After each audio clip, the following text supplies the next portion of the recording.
I'm sorry. Hi, we're live. Sorry, Chris. I know you said hold on, but I just clicked the button and there's no way to cancel. So The train keeps a rolling all night long. it's true. This train is here to go, and it's going, and it's just you and me right now. Isn't that crazy? I know.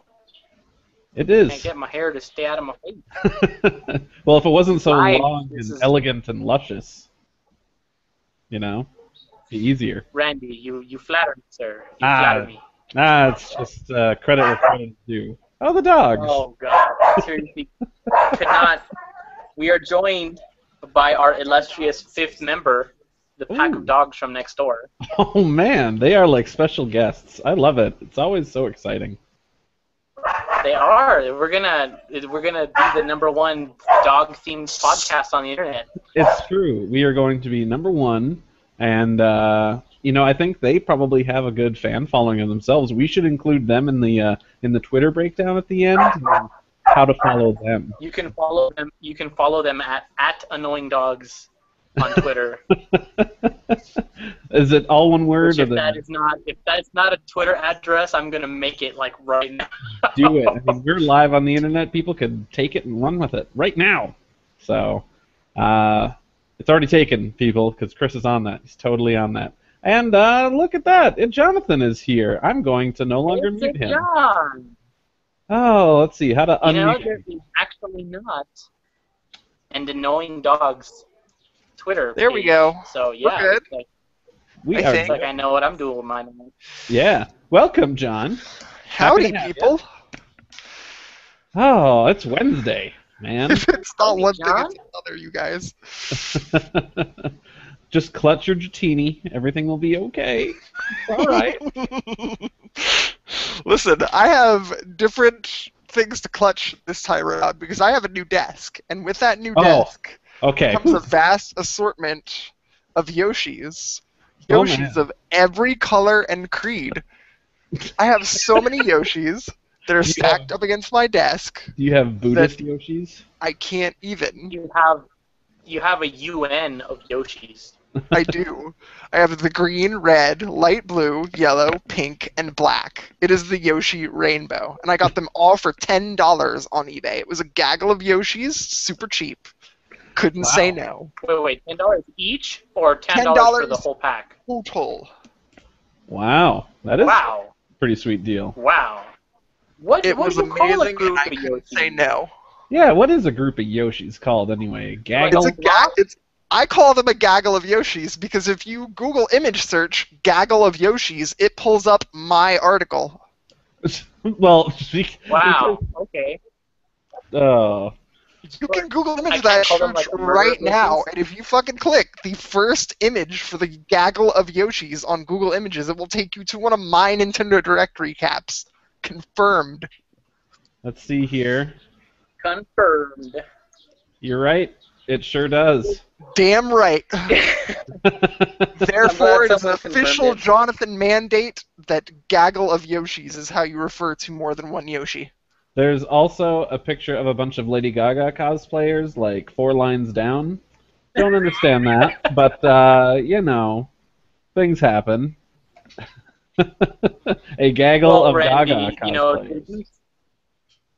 they do save your recent searches. They so do. all of your searching for Lady Gaga songs. It's probably I swear it's for research. Who am I kidding? Gaga's good, except for right. But before I get crucified by talking about how bad I dislike current Lady Gaga stuff, Chris, how are you doing? I hear the dogs have quieted down. They did. I shot them. Ah, You good. shot them?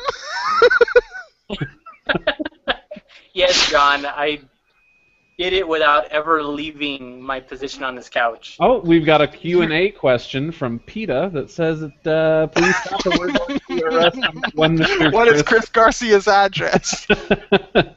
Man, Give me 1 second. I've been so distracted that I forgot I had shit in the dryer. I'll be right back. oh man, doing laundry during the show. What a responsible adult. We do have a viewer question. Do we? Why do you put shit in your dryer? Asks my wife. Oh, you're right. Yeah, I mean, I would probably put clothes in a dryer. Putting feces in a dryer is probably not normal. John, why do you put human waste in your dryer? Because my life hasn't been enough of a carnival lately. I had to fucking mix things up. A carnival of a shit whirlwind. That's really what's going on in there. Not But do you- Sharknado, Do you Shitnado. just put that like on sensor dry? Or is that more of like a delicate cycle? Yeah. It depends. It depends on how I was feeling. It depends on the consistency. There you Oh go. my god. Good job. We need to change this conversation fucking quick. So, Ladies and gentlemen, I have had a hell of a week. I'm not going to get into why I've had a hell of a week, but I'm sure you can tell by the way my face is just positively unkept. I haven't been to my paid job in a week. Shit has gone down to keep with the shit consistency over here in the conversations. mhm. But you know what? I'm with my group of friends here. We're about to start this damn backwards compatible podcast, and I'm going to take it easy. Heck yeah. Jazz hands. Heck yeah. Yeah. This If is. you guys, I was gonna warn you. If you guys hear like rumbling, I'm kind of messing right now. I got some Legos that I'm messing around with. What? I'm Jelly. Dude's Yeah. got Legos. Speed Racer Lego. I've always got Legos. I'm a master builder, man. You'll hear probably disturbance coming from my door because Holly went out with a friend to go see shit. Winter Piercer, Snow Piercer, whatever the Once hell it again, yeah, John and the feces. Winter Piercer? is. I don't know, Snow Piercer or something. It's some movie. I don't know. Did she mention it on Twitter or something? No, I have no idea. I'm just taking a stab in the dark. It's a horror movie. Like Deliver Us from Evil. there you go. Ooh. There you go. She went to go see that, and that should be wrapping up sometime before we finish recording. So my girlfriend will pop through the door, and this will be my special girlfriend bonus point edition, because if she brought me home a Reese's Peanut Butter Cup, she'll drop it in my lap, and you'll just see this big old smile on my face. Because we were talking about Reese's Peanut Butter Nice. Cups earlier offline, and I'm like, Mhm. baby, I need a Reese's. It needs to happen. And then it bled Yeah, into you guys our have been personal. seriously jonesing for some Reese's. It's because they're good, man. They are good. That face. I was gonna say, if you're not saying they're good, I'm probably, I don't know, a terrorist. At least I think. At least on the same level. We've been through If you this. don't eat Reese's Peanut Butter Cups, the terrorists win. Oh, that's basically how Yeah, it goes. no. I had some yesterday, so I got my Reese's fix out of the way. But thanks to our little talk, yeah, I've kind of been hankering for some more. So if you can find a way to magically transport those to my mouth, I'd be most thankful. I have a gift of transporting things to other men's mouths. It's my superpower. Oh, Hey, that's what you should have said last week. true. Why do you think I did that, Chris? I'm constantly aware. I'm constantly doing everything I possibly can to improve the quality of this show. Well, I somebody bring the has. thunder. Because you, sir, are a class act. Mm-hmm. Ms. Charlotte says you can only get Reese's at specialty food stores in Australia, where she's located. That is depressing. God, that's it. And Charlotte, I genuinely weep for you. Do you see these tears? Do you see them? They are happening. So wait. They don't have Reese's unless it's specialty stores, and they don't get like Mortal Kombat or Left 4 Dead 2. Are you kidding me? And they have huge spiders that can kill you. Like seriously, why does anyone live in ladies Australia? and gentlemen. Yeah, man. I'm kidding, Charlotte. You're not kidding. We totally love you and Australia. It's What- true, and I'm totally And Australia. making my way over there at some point to go and visit Charlotte in Australia. I And just get need to find an dingo excuse. Oh, that'd be cool. because hole in Just the make ozone. sure like, Dingo doesn't steal your baby. It's true. Oh my God, Seinfeld jokes, Chris. Seinfeld jokes? Are you kidding me right now? What's the name of that movie? I don't know. It's It's called The Dingo Stole My Baby. yeah. It's called The Dingo Stole My Baby. No, it's from an actual. It's from an It's a true actual story. movie. Yeah, it's a Oh. true story, and then Meryl Streep portrayed the woman on the film version, where a dingo steals this woman's baby and no one believes her. Huh. Was the dingo played by by a person in a costume like Nicolas Cage or It was- something? 'Cause I would watch that It was movie played- then. It was played by Gilbert Gottfried. Jack. No, for real, I would watch any movie that stars back-to-back Meryl Streep and Nicolas Cage. Me too. We'll make a backwards compatible podcast listening party out of it. There we go. If we find some movie. We'll do one of those. With modern What do they technology, call them? anything. We'll do one of those things where we record ourselves talking over the Oh, film, and then riff people track. can sync the audio up. There you go. We'll do a riff tracks. There we go. Charlotte I'm not against had a this. dingo in her house, and she called him Harry, and he caught all of their flies. That sounds handy. Did he steal any babies? Charlotte, do you have a baby for him to steal? That's the real question. It doesn't have to be her baby. True. Maybe the dingo will steal the Yoshi.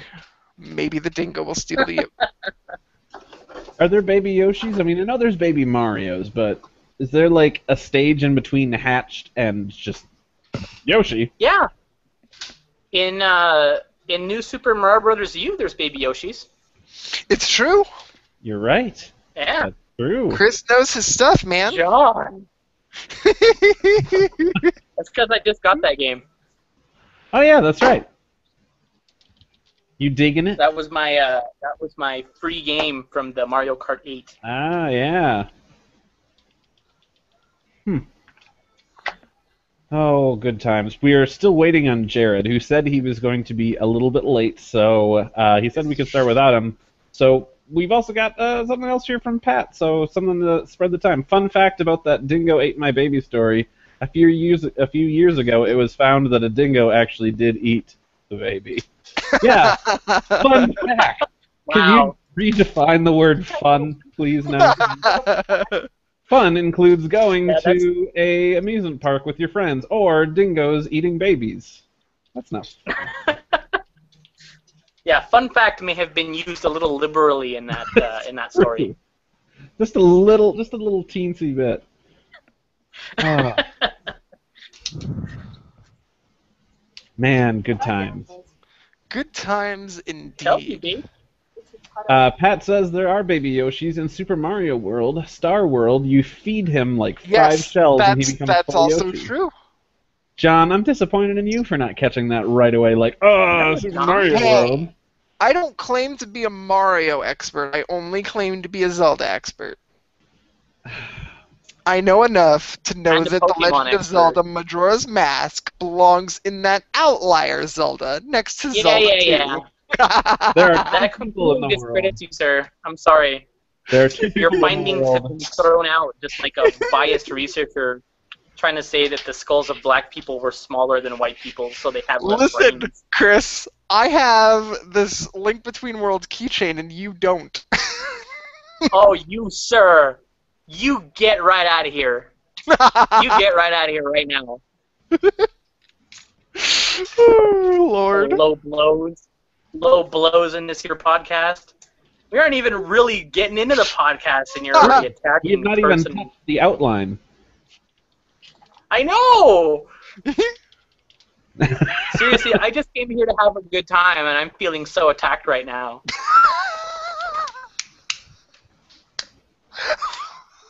At least I know what Chris How's is that? talking How's about. that? How's that to start off this here podcast, huh? Okay, so I love you, Chris. let's see here. Pat was kind enough to send me a link here. I'm going to read the current status of this whole dingo eating baby thing. Because fun fact, Wow. the cause of getting Azariah really Pig's in-depth. disappearance was determined and announced on the 12th of June 2012. The Northern Territory coroner officially amended her death certificate to show that the cause of death was as the result of being attacked and taken by a dingo. The Chamberlains divorced in 1991 and have been both remarried. Lindy and her second husband lived for a time in the United States and New Zealand, but have since returned to Australia. Blah, blah, blah. But yeah, apparently that's fun. Dingo food. That's horrifying. If these shows start to have official witty titles, we need to call this one Dingoes, or something about dingoes. It's true. Something about dingoes. There's something Dingoes about are dingoes. mean. I like that one. Has there been a dingo Pokemon? I don't know, John. You'd be the one to know, I guess. Well, you and Chris. You guys are. It's true. I mean, you can kind of count Kangaskhan, kinda, because it's No, vaguely dingoes aren't kangaroo. kangaroos. Wait, what are dingoes exactly? Dingoes are like wild dogs. They're like these little dog things. Oh, so they're more related to like Yeah. coyotes or wolves than kangaroos. For some reason, I just thought they were Yeah. like kangaroo shut-offs for some reason. Shows how much I know about animals. Yeah. Call me Jonathan Irwin. I don't know Yeah, if we're gonna that's have to too keep soon you or in not, but I'll memory. apologize to anyone who would be offended by that. Who would be Oh. offended by being called Steve Irwin? I don't know. That guy was awesome. I know. Dude was. Except for his inability That was to very awesome. dodge manta rays. So. True Oh, enough. too soon. Too soon? Man, it's been like. Too soon. Been what? 8 years? 'Cause that was like 2006. Whoa! Still What's too this? soon. We have a wild Jared. Wow, wild Jared appeared. A wild Jared appeared. I And beat now we know you. who the Ah. Pokemon fans are. They even went into the battle team. Pokemon. Alright. Gotta Yeah, catch them all. them all. See, Oh, we're all on the same wavelength here. All right, we've dawdled long enough. Let's start this damn show. it's true. Let us go ahead and do it. So, here we go. Backwards Compatible Episode 3. Greetings and welcome to everybody. We are a snazzy group of 4 peeps with a passion for nerdy things like video games, comics, anime, the whole works. Last week was potato chip flavors, so let's do pizza toppings. My name is Randy Thompson, the stuffed crust of the podcast. If you don't like stuffed crust, then you're probably a communist. And someone has scribbled in the outline that that's not a topping. And that I don't person know is a if that's true. communist. It's not a So- topping. I Technicalities. never said I didn't like it. Technicalities indeed. But at any rate, I'm Jonathan Higgins, and I'm the extra cheese of this podcast. Need I say more? Melty cheese. Oh, yeah. My name is Jared.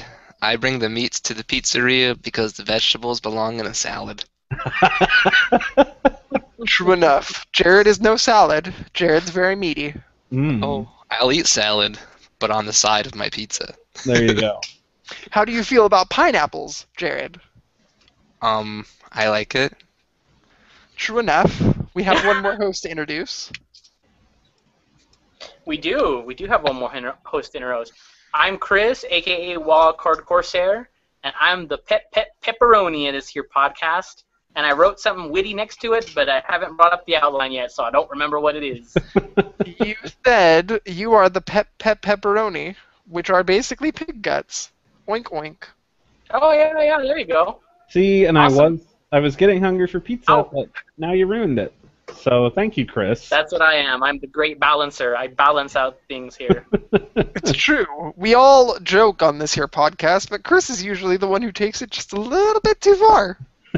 And that's why we love him, Hey, right? hey, I'm not the one who's knuckle deep in things all the time. Okay. So, Oh, Knuckle deep, punching girlfriends. Weird stuff like Yeah. that. There you These go, are dude. my bare knuckles, and that's a Streets of Rage No, I didn't reference. sure it You're was an welcome, accident. Randy. Shall we continue? I don't know, because it ain't no party unless it's a John party, because at a John party you get punched in the face. And we are all very happy to have all of you people watching and listening and all the other fun stuff, whether you're here watching live or if you're tuning in later on YouTube or whatever. Thank you so much for joining us. Speaking of those that aren't here live and in the moment with us, we happen to be getting our show on at 9:24 p.m. Central Time on July 9th, 2014. So, yeah, we've got an audience question from last week, so we're keeping this going. Last week's was... We have tons of answers, too. Yeah, we do. This is a good one. Really great response. What is your fondest video game memory? So we're going to run through some audience answers here. First up, I'm going to plug Jason Honecker, who says, one summer at age 17, visiting my family on the Gulf Coast in Mississippi, playing and beating Super Metroid on the SNES. So, awesome one. Oh, yeah.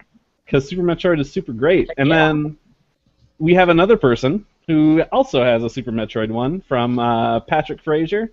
For that one, he says, him and his friend Nathan playing through Super Metroid over the course of 2 years and bouncing ideas on where to go back and forth and eventually beating it.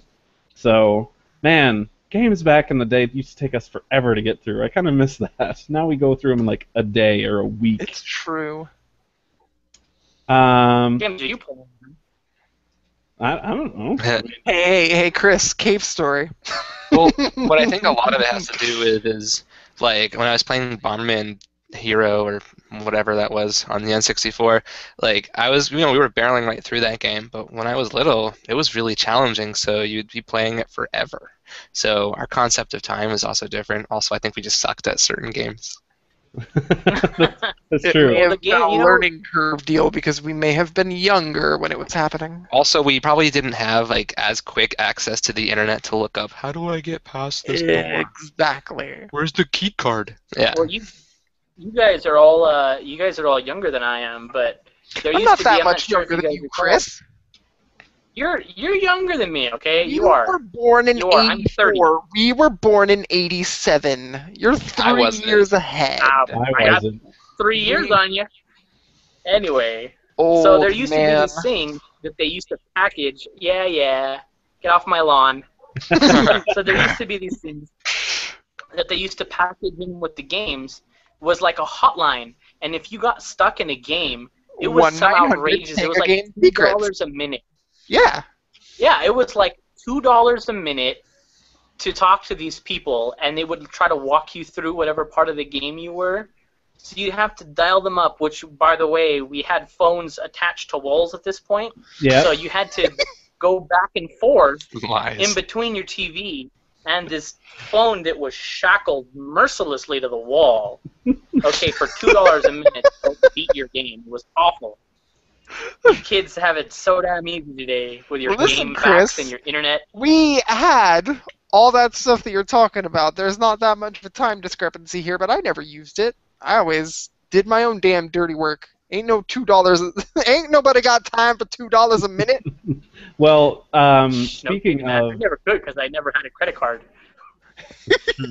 speaking of that helpline, that actually ties in because I used that helpline for a game in my fondest memory.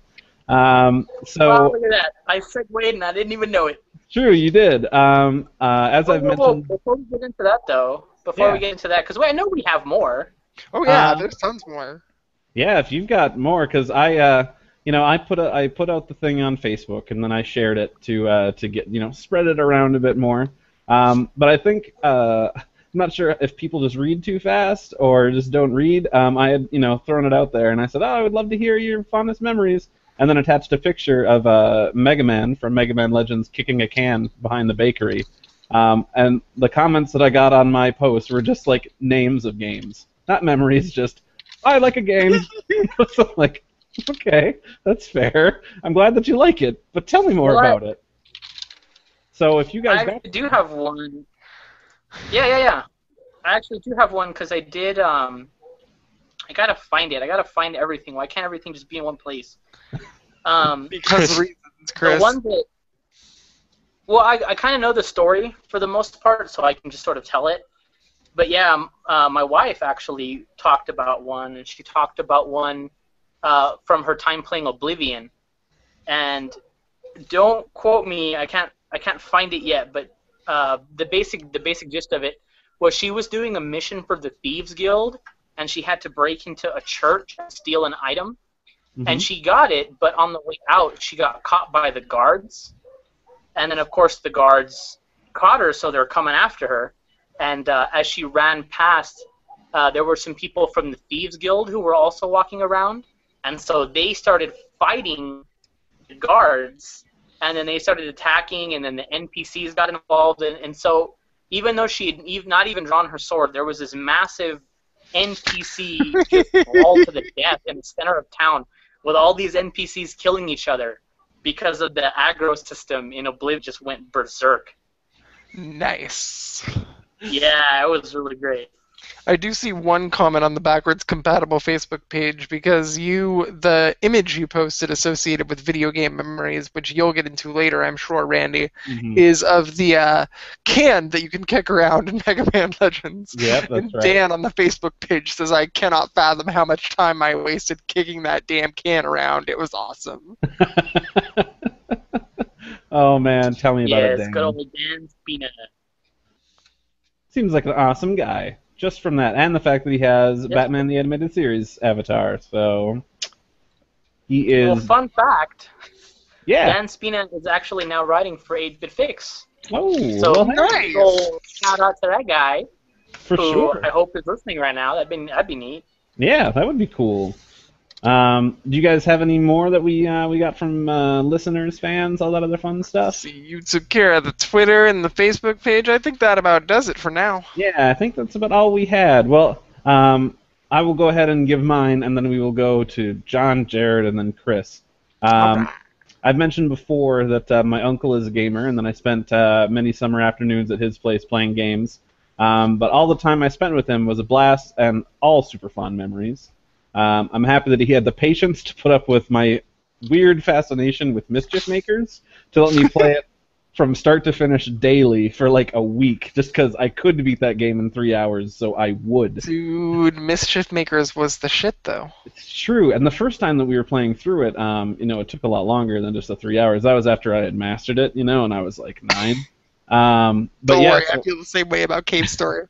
so we had to call. He's like, man, just go get the phone. I'll get my card. We are calling Nintendo, and we are figuring this out now. So we made that expensive call, long before AOL and dial-up and all that other fun stuff. So that was good. Some other quick side ones. Another is my first time renting a PlayStation 1. Yes, back in the day, you could rent Renting. consoles. Yeah, full consoles. It was ridiculous. Renting a PS1, and you know what the first game I got was? Lunar Silver Star Story complete. Nope. Mega Man Legends was the first game I grabbed off the shelf. So, Aw, yeah. yeah, and then just a couple years later, that same uncle rented Lunar Silver Star Story complete. Realized that he doesn't like RPGs, and he had a week left on the rental, so he's like, here, you take this for a while. And I've been in love with JRPGs ever since. So That's how things go, man. true, man. Jonathan, you've got to have a good story. Let's hear yours. Oh, trust me. I have two. One way in the past and one way in the present. My first one in the past has to do with Ocarina of Time, funnily enough. So, my grandmother used to live like an hour from us. And when we would go stay there for a week over the summer, I'd be able to bring my game consoles with me. So I brought my Nintendo 64, and I was playing through Ocarina of Time. And my grandmother's watching me play, and she's watching me go through the water temple, of all places.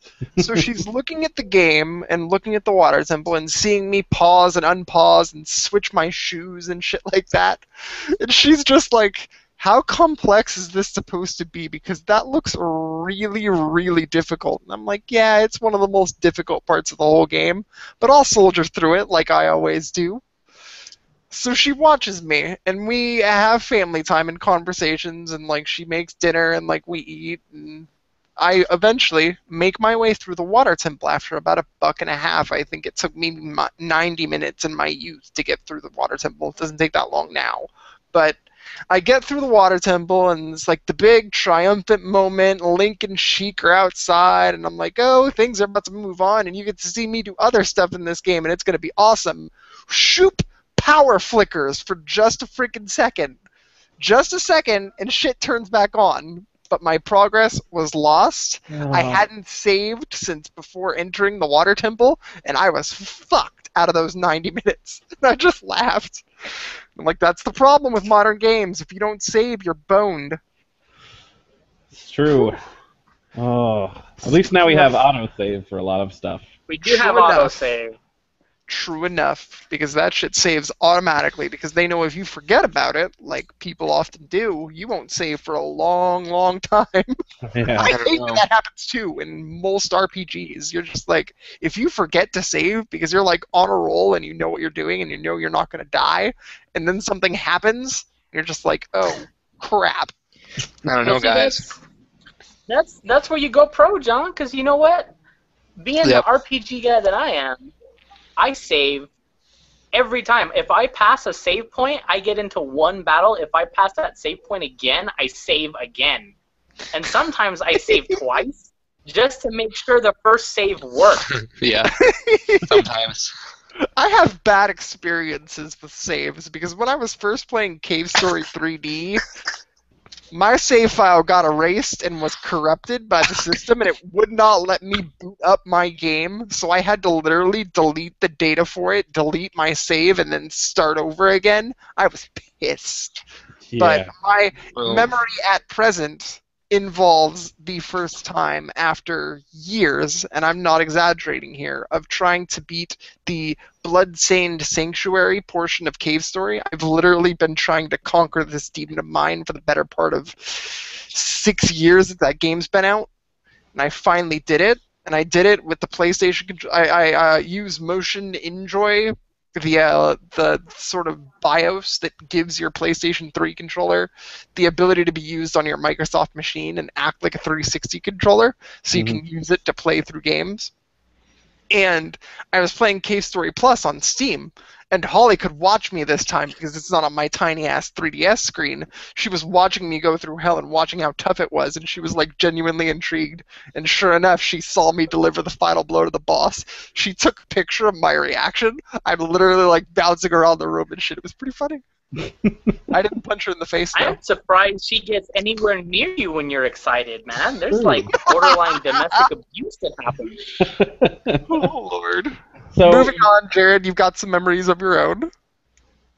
I was going to say, if you think you have bad experiences with saves, when I did my 3DS system transfer, all of my saves went away.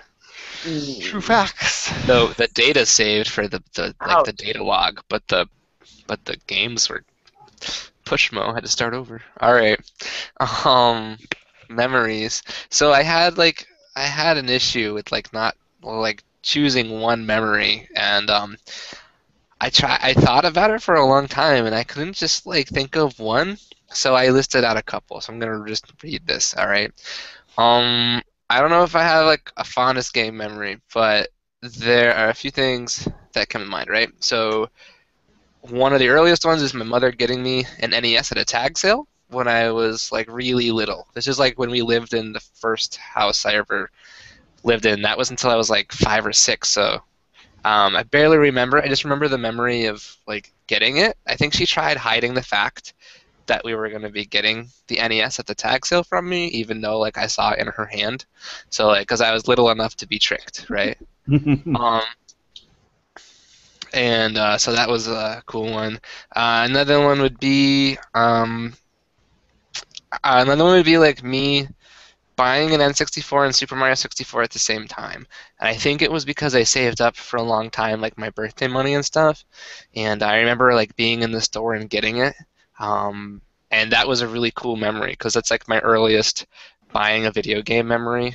Another one would be beating Ocarina of Time. I just remember the feeling of beating that because Dude, it felt really cool. in Ganondorf's face.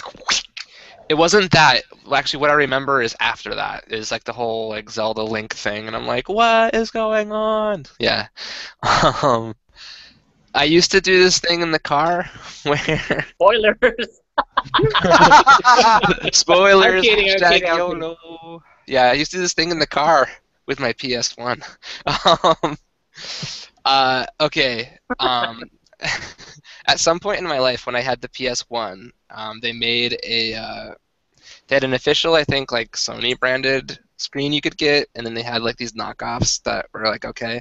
So I had one of these like knockoff screens that I got like a GameStop or an EB Games, and I used to listen to, for some reason, like if I didn't want to play video games in the car, I would just like listen to video game music. So I'd like just like Chrono Cross opening theme play over and over again. Dude, Or what I would good do, choice. because I couldn't get past. I think it. What's the name? It's a boss at the end of I think Disc 3 in Final Fantasy 8. Adele. Adele, yeah. I couldn't get past Adele on my first playthrough because I didn't understand like what I was doing. The music that plays every single time the cutscene, I would just play that over and over and over again. So, anyways, good memories. And then getting my DDR pad. The day that arrived, because like the FedEx guy didn't know what was in this really extremely heavy box. He was like, "What is this?" And then playing DDR and basically like all the good memories of attempting like one of the hardest songs in the game called Max Sex Unlimited, and almost beating the song and never actually being able to do it. Which leads to a present-day memory, which I think back to fondly, which is playing DDR in Japan, because I'll never forget when I like played down the fact that I was this like kind of bigger like white dude hanging out in an arcade on the second floor of this arcade in Japan, and like I told this dude who didn't know what I was talking about that like I couldn't really know how to play, and then I did okay, and he said he was surprised, and I'll never forget it. And it was really cool, like watching these like people who were really good at DDR, and how it was still cool over there, and they had it's like its own section, and how over here, it's still like sort of cool. It's relevant, but I don't think it's cool. It's relevant, and like there's a lot of people who come up to you who are like, or if you bring up DDR, they're just like, yeah, I used to play DDR when I was in 8th grade. And I'm like, nice, because I can still play it now. And they're just like, nah, I'm not good. I don't want to play anymore. And I'm like, oh man, that sucks because I'm sad. So, yeah, like there used to be a scene. No, there's not. But that's it. That's how I'm gonna sum it up. Is all that stuff. Wow. Yeah. Chris kept us There in you the go. dark. You can't read his gaming memories. did. So Nobody- Chris, Nobody knows what I'm gonna say. For me, gaming's always been like a really personal thing. I've always had a lot of like really personal experiences with gaming that have always related back to my personal life in like really profound ways. And so when you guys were like, you know, your most profound gaming memory, and I was just like, wow, there's really quite a bit to choose from. I kind of had two specifically that was definitely. Oh, are you receiving?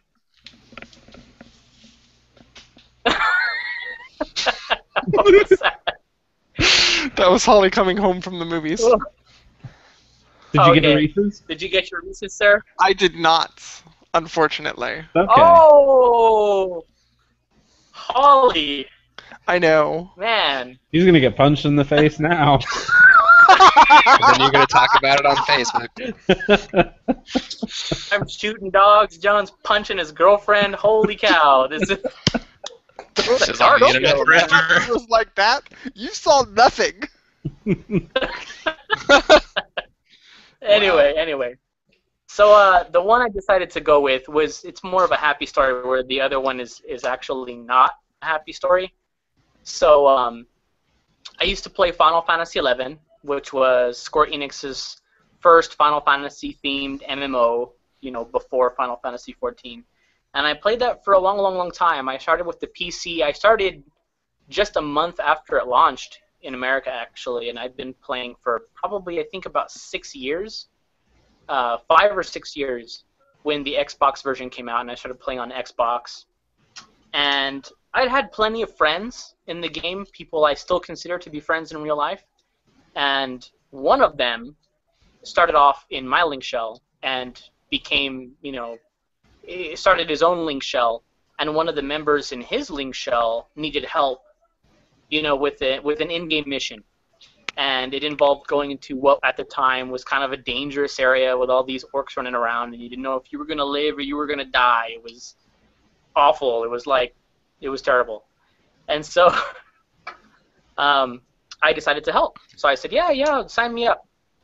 I showed up and went through the run. Nothing really happened at the time, so we kind of called it a day before anything really got off the ground.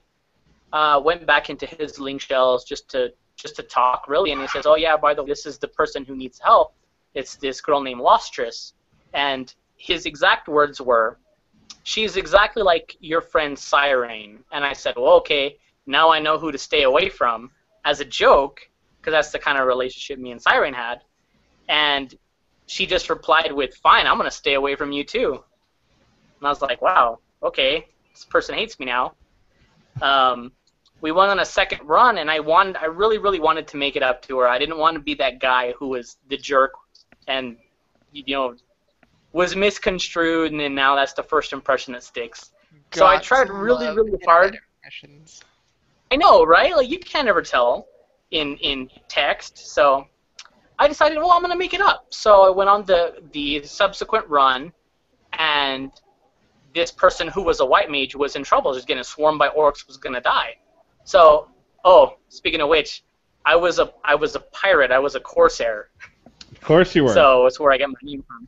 Yeah. No one could have seen that coming a million miles away, Chris. I know, right? It's a total shocker.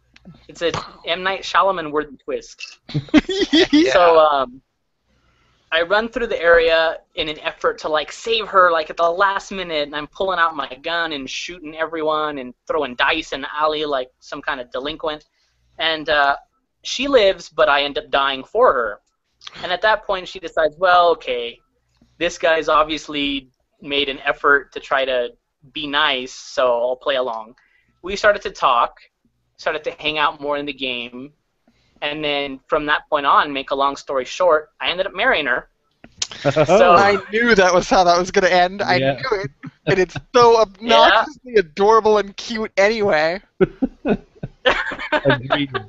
So yeah, my wife and I met on Final Fantasy XI. The game changed my life forever. And during our wedding, she got me a groom's cake that was an Xbox 360 with the Final Fantasy XI game disc on top. Oh my goodness. Could you Yeah. guys stop being so adorable? You're going to make me look bad.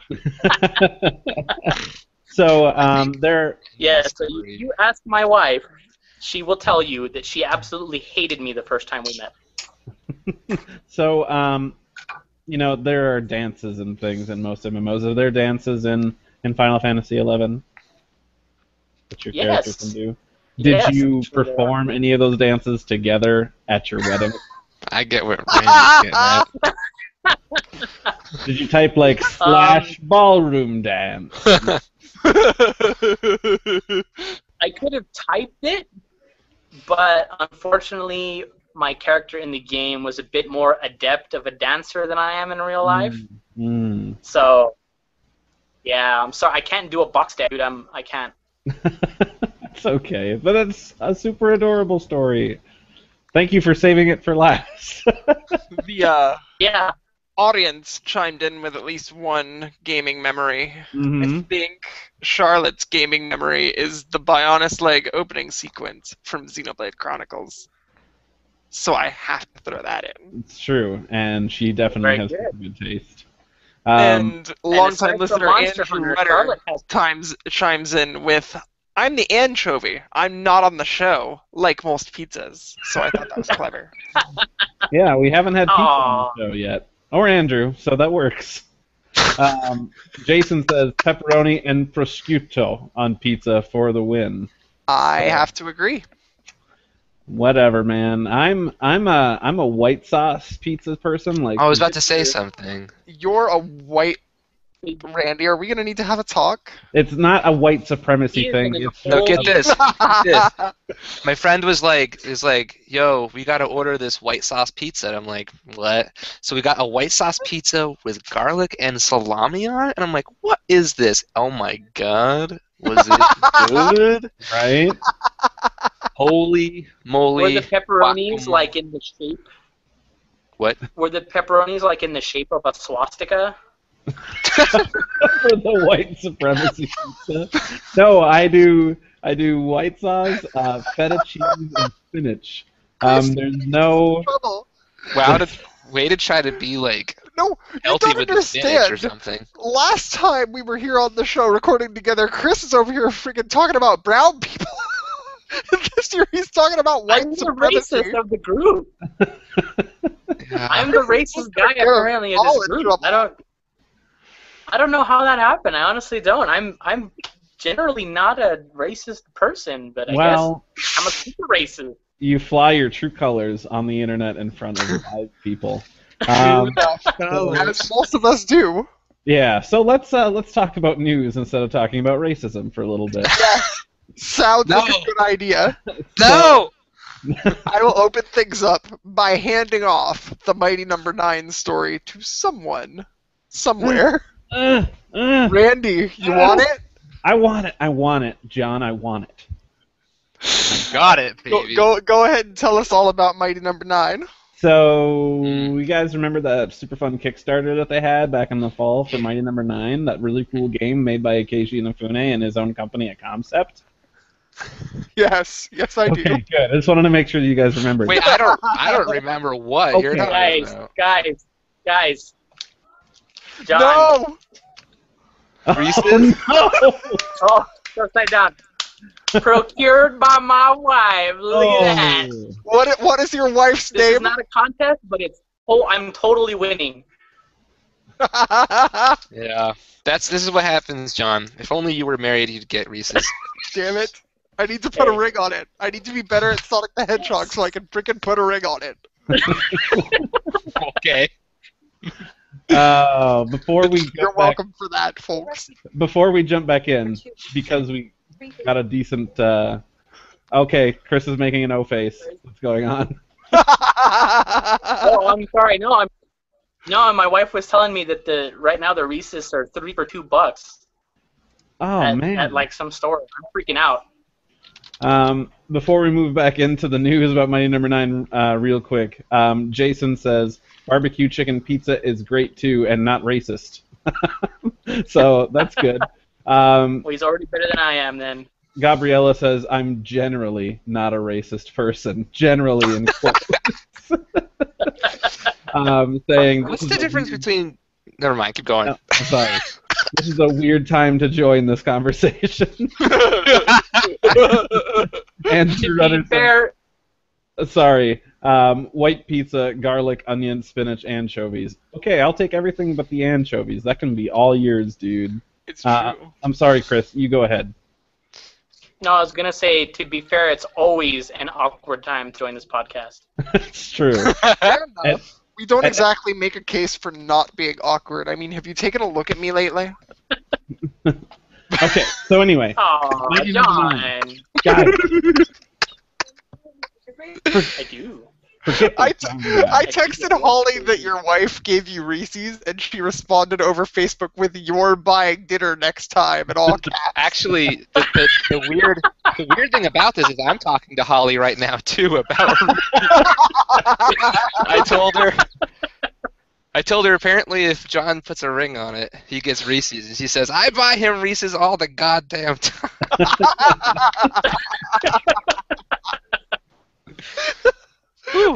Backwards Oh, compatible man. podcast where we talk about food for literally 52 minutes. Anyway. Holy We have, shit! we Moving have on. like our own. We have our own fan chat going on right now on True. the Facebook Great. page. Heck yeah. Okay, guys. So, Mighty Number 9. There's a huge Kickstarter for it back this fall to raise money to get this game made, and they needed. Yeah, and how much money did it make? Uh, 4 million? 2 million? It was like 4.3 million when they were asking for like 100,000. Yeah. So they met a whole bunch of stretch goals, which is super great. And now they've come up with even more things they want to include in the game, and are opening things up to more crowdfunding via PayPal. So their first thing is to add what was it? Oh yeah, full English voicing to the game. So they want to go ahead and do that, which is cool. They haven't said what the next ones are, but so far, oh, interesting. They've got $8,000, close to 9,000, to get voice acting. Oh, it says Japanese and English voice acting. So I guess, and they've bumped it up to 200,000. So they're going to be doing both. So that way you get the option. So that's cool. But it's kind of a slow burn because they started it a few days ago, and they're, like I said, only at almost 9,000, whereas the Kickstarter before, got to 3.8 million. Everyone knows what voice acting does to a platformer because they played DuckTales Remastered and they didn't want things to slog. Hey. I love the voice acting in that game. I'm messing with you, Chris. I didn't mind it too much, but a lot of people were like, oh my god, it absolutely slogs. And I'm like, dudes, it's a DuckTales episode. Live with it. It's true. And actually, while we're on that subject, WayForward actually did hear a lot of that criticism, and they did enable a mode in which, because all of the cutscenes can be skipped, and they could be skipped from day one, Right. But they added a mode where if you toggle on, the game will automatically skip all non-essential cutscenes. They patched without you even having to do anything. Yeah. Nice. Mm-hmm. Go, WayForward, go. See, that is examples of things in the modern gaming world that I am okay with. But we'll get into further conversations as the news goes on about things I'm not so much okay with. But then separate from that crowdfunding for adding English and Japanese voice acting, as well as whatever else they will make it to, Mighty Number 9 is also getting an animated television series. So, yeah, we could have Mega Man and Sonic on TV at the same time. Wouldn't that be weird? And so 90s? No, not like that. Oh, good lord. Mighty Number 9 cross Sonic Boom. It's happening. Well, sure. Why not? I mean, they already had a Mega Man Sonic comic crossover. That's what I was getting to. I was making that connection, and I'm glad, Randy, that you traveled with me. I'm glad. I was there. I held your hand on it. Shall we move on to more food talk? It all comes back around. Yes, let's talk about it. It does, because ladies and gentlemen, I don't know if you've heard, I don't know what rocks you guys have been under or not, but there has been a Kickstarter called Potato Salad placed on the internet.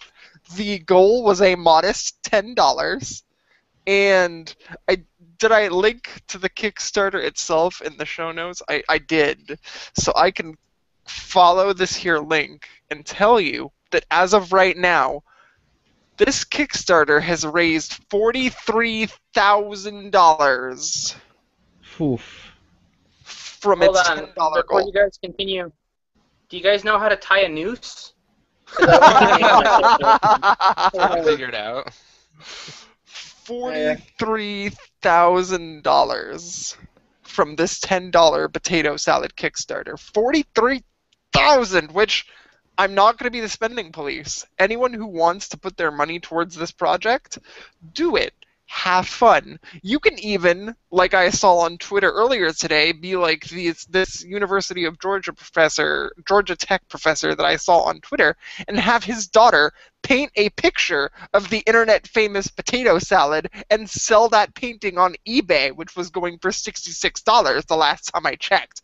Everybody is getting a piece of this potato salad fame. So I just wanted to hear from all of you how you feel about this. Gather, we know how Chris feels now, but Randy, do you have any thoughts?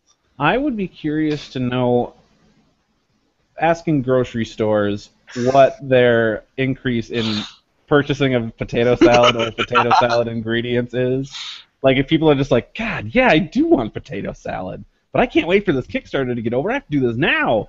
So I'd be curious on that. Like you said, can't be spending police. People want to do what they want to do. It's kind of just like a fun, stupid social experiment. I would be very interested to see if this Kickstarter gets to the end and the guy doesn't just like cancel it and be like, oh, I actually can't make potato salad. I'm allergic, and then just it's done.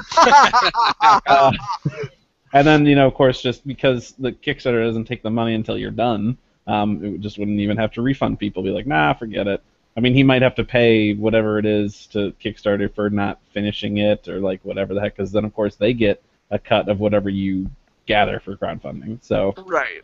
um, Kickstarter always gets a cut, which is why things like Indiegogo and things like that exist. But I don't know what I would do if I were in that guy's situation. Like, haha, I'm gonna make a Kickstarter for potato salad, and dude brings home 43 grand. yeah. I don't know what I would do. I don't know how my brain would process that information. Like, Well, it's dude's one- gonna make a potato salad party, and dude's gonna host it. One bitchin' party. I mean, you'd have enough money to bring in like a cool DJ. You said they're gonna rent out like some place. I don't know, to like host their potato salad party. As as long as dude has potato salad at his party, dude has held up his end of the argument. Pretty much. Hats and shirts and stuff. That's his 43 grand plus more to spend as he sees fit for his internet fame. That's literally putting a price tag on one's internet fame. You don't get a chance to do that very often. And personally, I know how Chris feels, and I know he's still looking for a noose. But, more power to him. He's got my respect. Like, the dude who sold his loyalty to a football team for, 100 grand or some mess. That was, last year. It was... I forget the zeros. It was either 10 grand or 100 grand. But literally, this guy sold his loyalty to a football team on eBay for several grand. And, I was... more power to people like that. Not going to be the spending police. Spend your money how you want it. But these people are just laughing at you. What about Chris? What do you feel about this whole thingy? Look at Chris. Well. He has this big elaborate story about potato salad ready to go, and it's Let me tell you the the story. evil of his childhood is potato salad mayhem. My parents were murdered in an alleyway by a potato salid, and I became... Or someone choked in the family on potato salad. Potato salad, man. Picnic event I have now. the Yes. Heard it here live. Mark Hamill is potato salad. I'm kind of mixed. Feelings. I kind of agree. It's not my business what people spend their money on. I mean, I feel like I kind of do have the right to say that that's really dumb to spend your money on. But, hey, it's none of my business. But I will say this. If this is the straw that breaks the camel's back to get people to realize how ridiculous Kickstarter is, then it did, in fact, serve a purpose. It's true. We at And least there are got plenty of examples of successful Kickstarters, like Mighty Number 9, like Randy was just talking about, and like Shovel Knight, which has come to fruition. But I mean, for every successful story, there is a stupid thing that parodies it. Life is balance. I think, and this is the thing, Kickstarter, because I don't want to get completely into it. I have very defined views on Kickstarter that I think a lot of people really don't think about. I've talked with Randy. I know I've talked with Randy about it before. Mm-hmm. But see, Concept, Keiji Inafune and Concept, I think they really could have gone to any publisher and got the money to make Mighty Number 9. I don't think there was a question. There are games that are being put out by publishers every day that would just die for the chance to have Keiji Inafune's name attached to the project. So I don't think there was a chance in hell that Mighty Number 9 was ever going to get made. It was going to get made, no matter what. I think that's guaranteed. Shovel Knight, I think that maybe that one is definitely a game that really qualifies under the Kickstarter banner. These dudes, these former WayForward employees, decided to strike it out on their own, and they could have gone the traditional route, and I think they could have been successful, but it would have taken a lot longer, and I think they would have had to compromise on the quality of that game in some way or another. So maybe that is a very legitimate Kickstarter success story. But for every legitimate Kickstarter success story, there's 10 more that don't need Kickstarter, that still utilize the platform as a way to get capital and get this investment in their product without ever having to pay it back, without ever having to, you know what I'm saying? Like there's no I get you. consequence. I'm not 100% sure if I agree with what you're saying, but I at least understand. Yeah. Well, like I said, I'm not here to sell my viewpoint. I've No, been tired of exactly. Kickstarter for like a long time now. So True. Moving on from potato salad, what's next? No, not moving on. Jared didn't share his views. Yeah, motherfuckers. I heard Okay, about Jared, potato let us know. salad. The first thing that came to my mind when I heard about it was like, how does this exist? And then after that, I stopped caring. So I don't. All I know is I've never given money to Kickstarter. Like I almost did it once with that mobile RPG that like Uematsu and all these other people were working on, or maybe he wasn't working on it. I don't know. All these people were working on it. It was like a crazy thing, but I just never got into it. So so like Kickstarter and me, the new book I've been writing, it's gonna be one page and it's gonna be like one sentence, and it's gonna say Kickstarter and me, comma.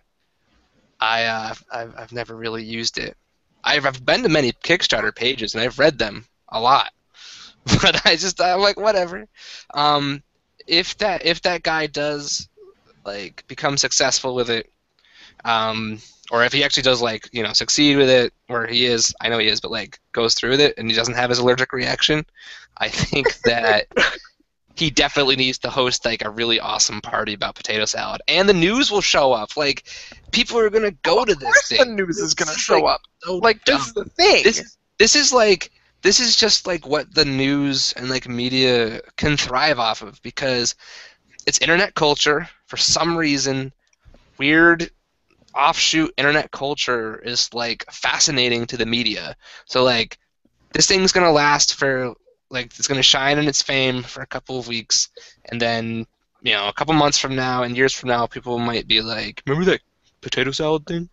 Because now there's like Kickstarters for everything that's really dumb now. I don't know. Maybe this whole time there's been really terrible, stupid Kickstarters that I've never known about. But potato salad sounds pretty silly.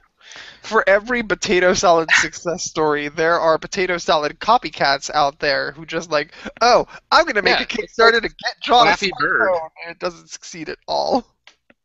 I'm Wait, gonna kickstart my bowel movement. you showing off that phone just killed me. Man, we've talked about so much food in this podcast. This is funny. It's kind of true. It's Alright, yeah. guys. John, let's talk about something other than food. All right. What is next on the outline? Oh yeah, we get to. It's gonna be so much fun.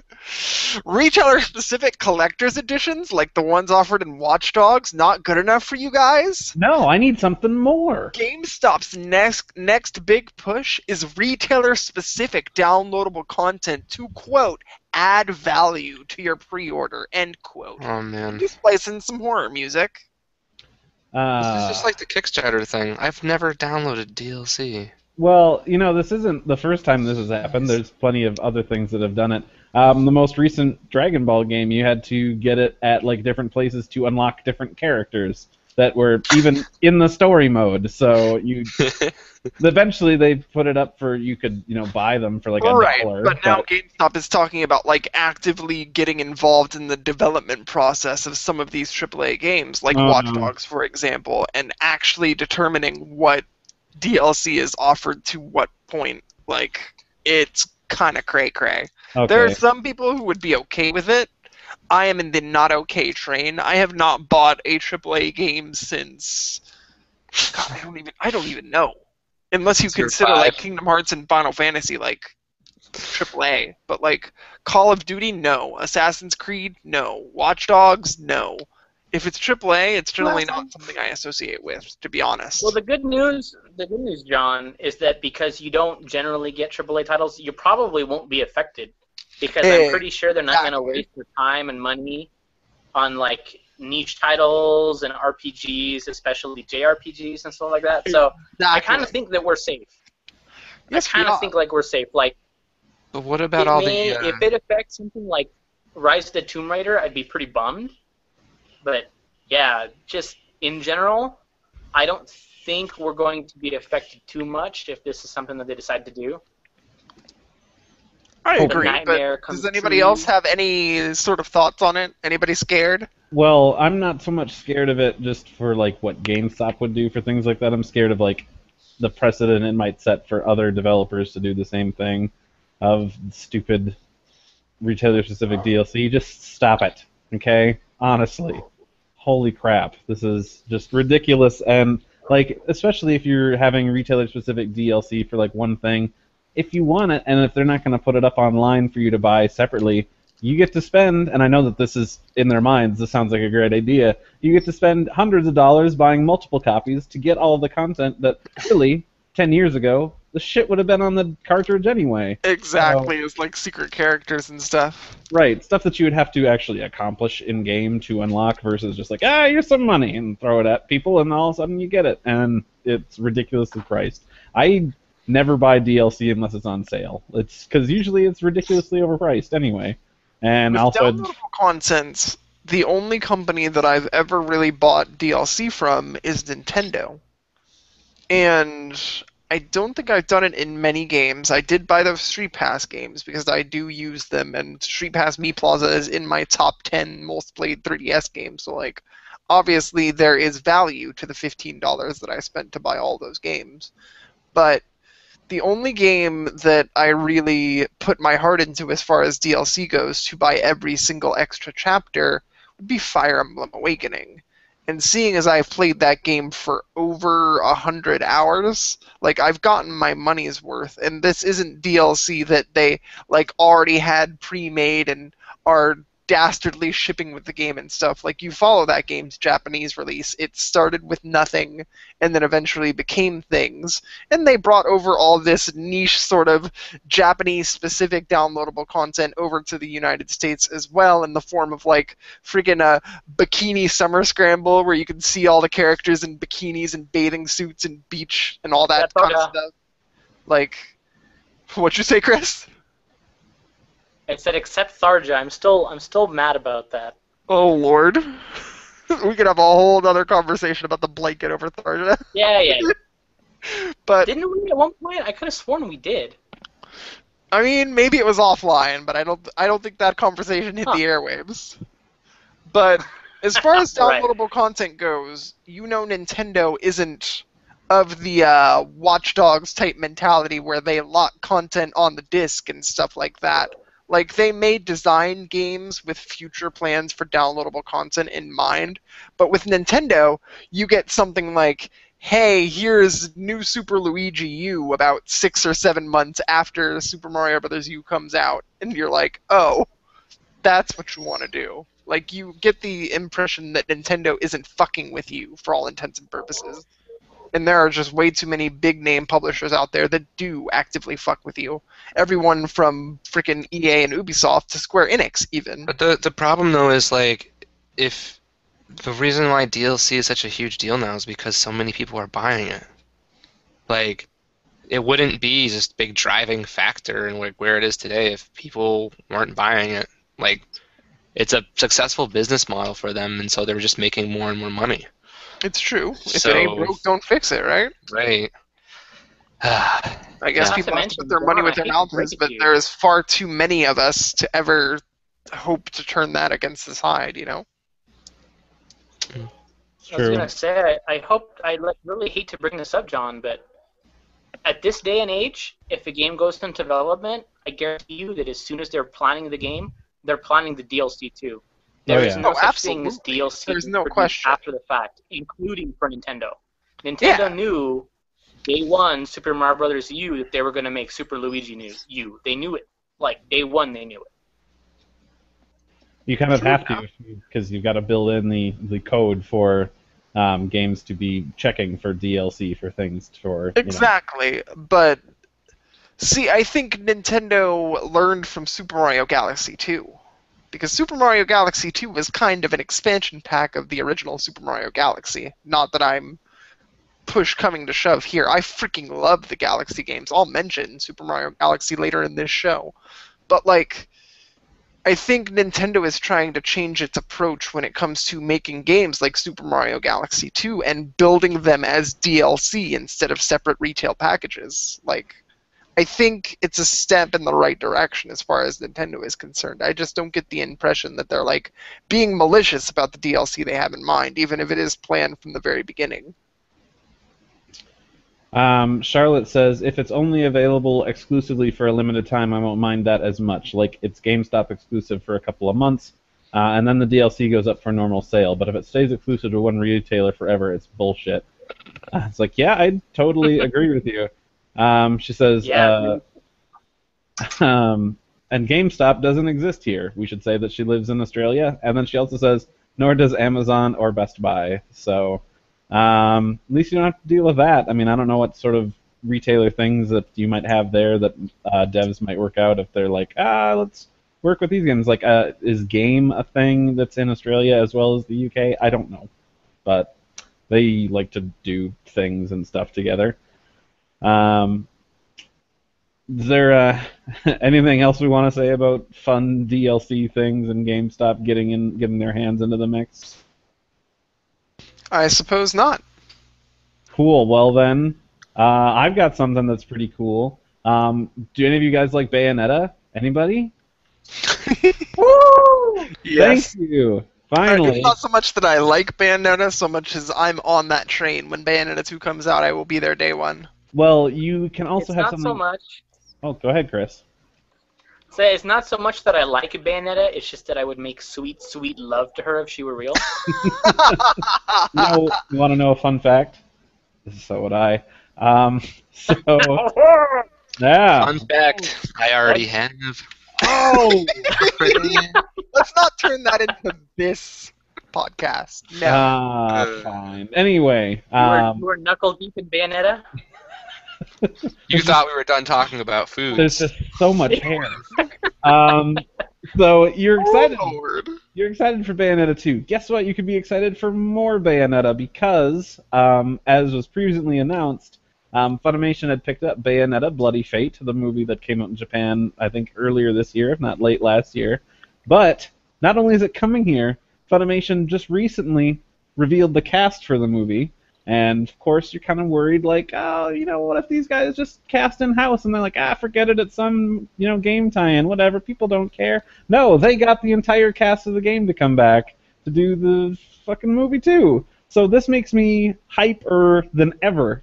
So I will be buying that right away because it's gorgeous looking, and the cast is back, and that's the cast that I know and love, so, excitement.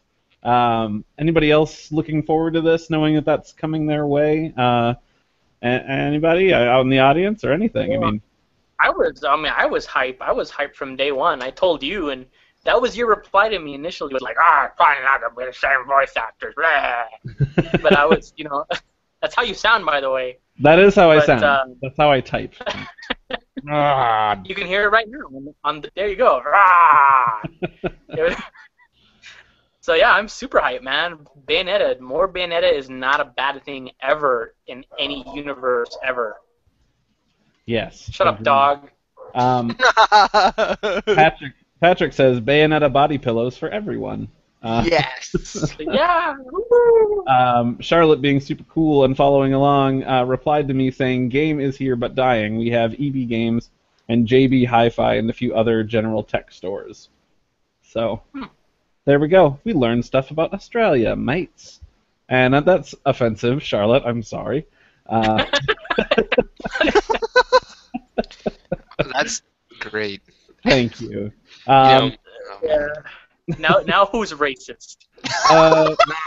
Because Australians are a race. Wow. One of my friends has been trying to replicate all the accents in the show Lost, and there's one person from Australia and there's one person from the UK, and he always gets them mixed up. I'm like, dude, you need to try harder because they don't come on. Yeah. Sorry. Tangent. Yeah. It's relevant. Before we move on real quick, Jason says, yeah, I'd buy a Bayonetta movie. I'm psyched about the game. I'm buying a Wii U for Xenoblade X. Well, then you picked the right thing to buy it for, because Xenoblade X is going to be super amazing. Enough. Hey, man after our own hearts here at this podcast. Chris, what do you got for some news? Oh boy, it's not as exciting as Bayonetta, but I'm sure hyped for it. The Disney Infinity, you guys ever heard about that game? You've talked about it once or twice, and I hear it's a thing that all of the hip people are into. All of the hip people, actually, probably not. Skylanders, that's but okay. it's Disney. Skylanders. So the Disney I love Infinity your 2.0 is coming out. They already have Marvel properties announced. They have the Spider-Man playset that they revealed, and they already revealed the Avengers playset, which is going to be the one that's bundled with the game.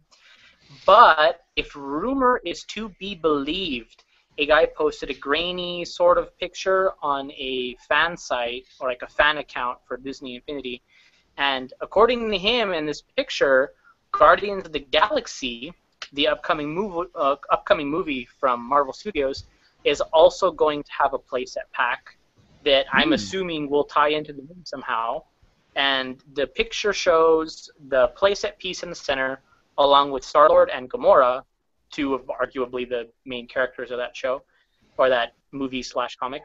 Mm-hmm. And it kind of looks like, I have to say, like, even seeing it kind of looks fake. The Disney Infinity logo is kind of what throws me off. It doesn't look like the Disney Infinity logo is quite right.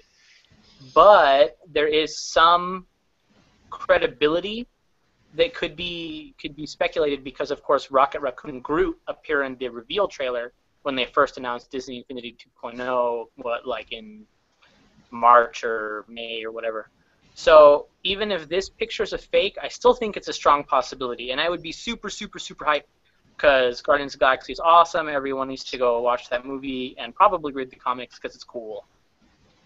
I plan on seeing it. I'm not a big Disney Infinity person, but I'm certainly hyped for Guardians of the Galaxy, and I think if they were to do this and include them in Disney Infinity 2.0, that'd be a super awesome marketing strategy, me says. Yeah. Yeah, are you kidding? And it's like, how could you not? Because it's got, what's her, Karen Gillian? Mm-hmm. Yes. Her name, and it's got Chris Pratt without a shirt on for part of the film. And then, I don't know how you feel about Vin Diesel, but he's in it too, I guess. How do you feel about Vin Diesel, Wildcard Corsair? He's alright. I don't hate him. I mean, the movie The Pacifier was pretty stupid, but, you know. Cinematic gold, sir. You're not right. I'm sorry. Once you start, like, fighting crime with a duck, I'm throwing it right out. I'm sorry. So. You have zero taste. Let's see. Whatever. Get out of here. All right, but don't, because you're hosting the hangout. Oh, okay. Yeah, if he you're leaves, safe. we leave. You're safe so this day, sir. True. What else do we got? I'm not sure if you guys have heard. I barely found this out. This is super cool. How many of you guys are familiar with rose-colored gaming? I've never heard of A it. little bit. Wait a minute, are they the ones doing that, the Super NES style Game Boy Advance? That's the things I've seen popping up you're on Twitter. stealing my whole article. Dang it. Yeah, stealing everything. You literally read what I put on the outline. I did not! Hush, young. Fine, I'll be quiet. It's his turn. Anyway, so rose-colored gaming, they do specialty Game Boy Advance mods, and the interesting thing is they use the Taco Game Boy Advance, the one that's like wide.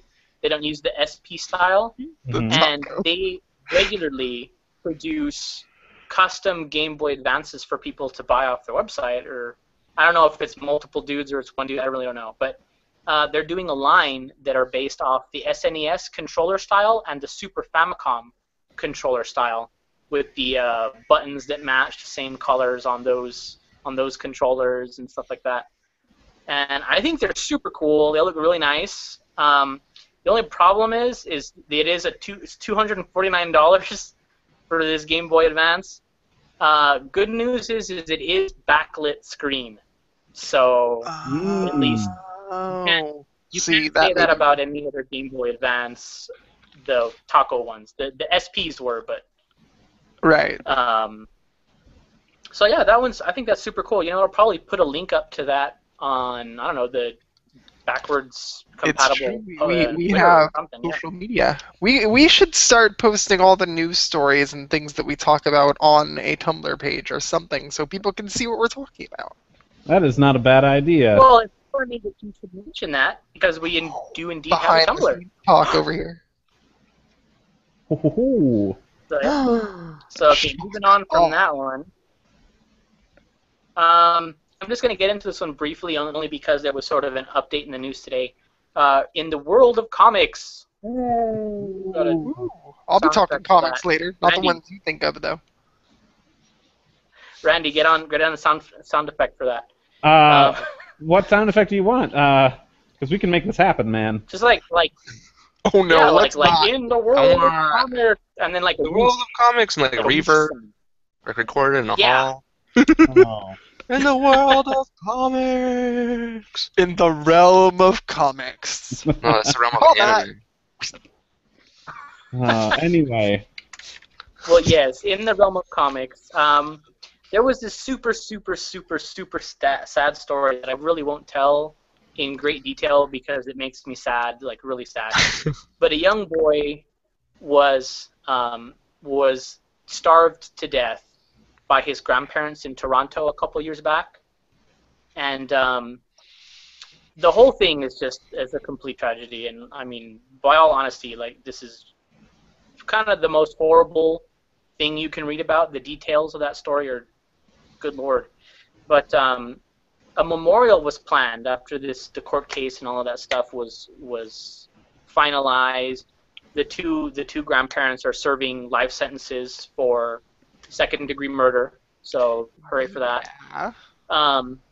A memorial was planned, and there's a very famous image of the young boy who was running around in Superman, like a Superman costume for Halloween. Just his favorite superhero. He loved Superman so much. And the person who was organizing the memorial had a guy who was ready to sculpt this statue based on that picture, and he said, well, let me contact DC and see if they'd be willing to allow us to use the Superman S logo. And initially they came back with a no, citing they didn't want Superman's image to be synonymous with child abuse, which is bullshit, by the way, because there is a Superman comic that deals directly with child abuse.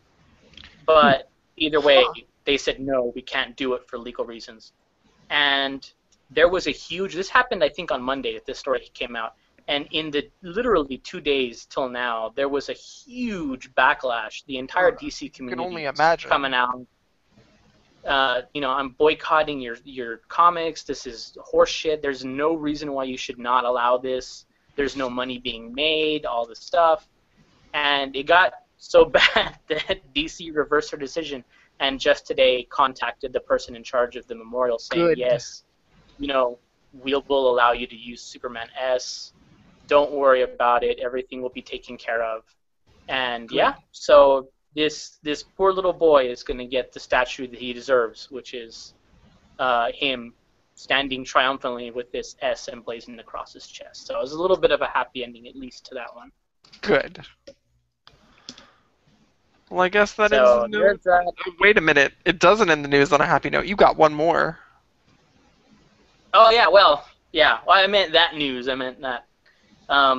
Alien Isolation, the upcoming game, just announced that they will be, and I guess this rides the heels, John, of your talk about retailer-specific DLC, because there will be retailer-specific DLC for Alien Isolation.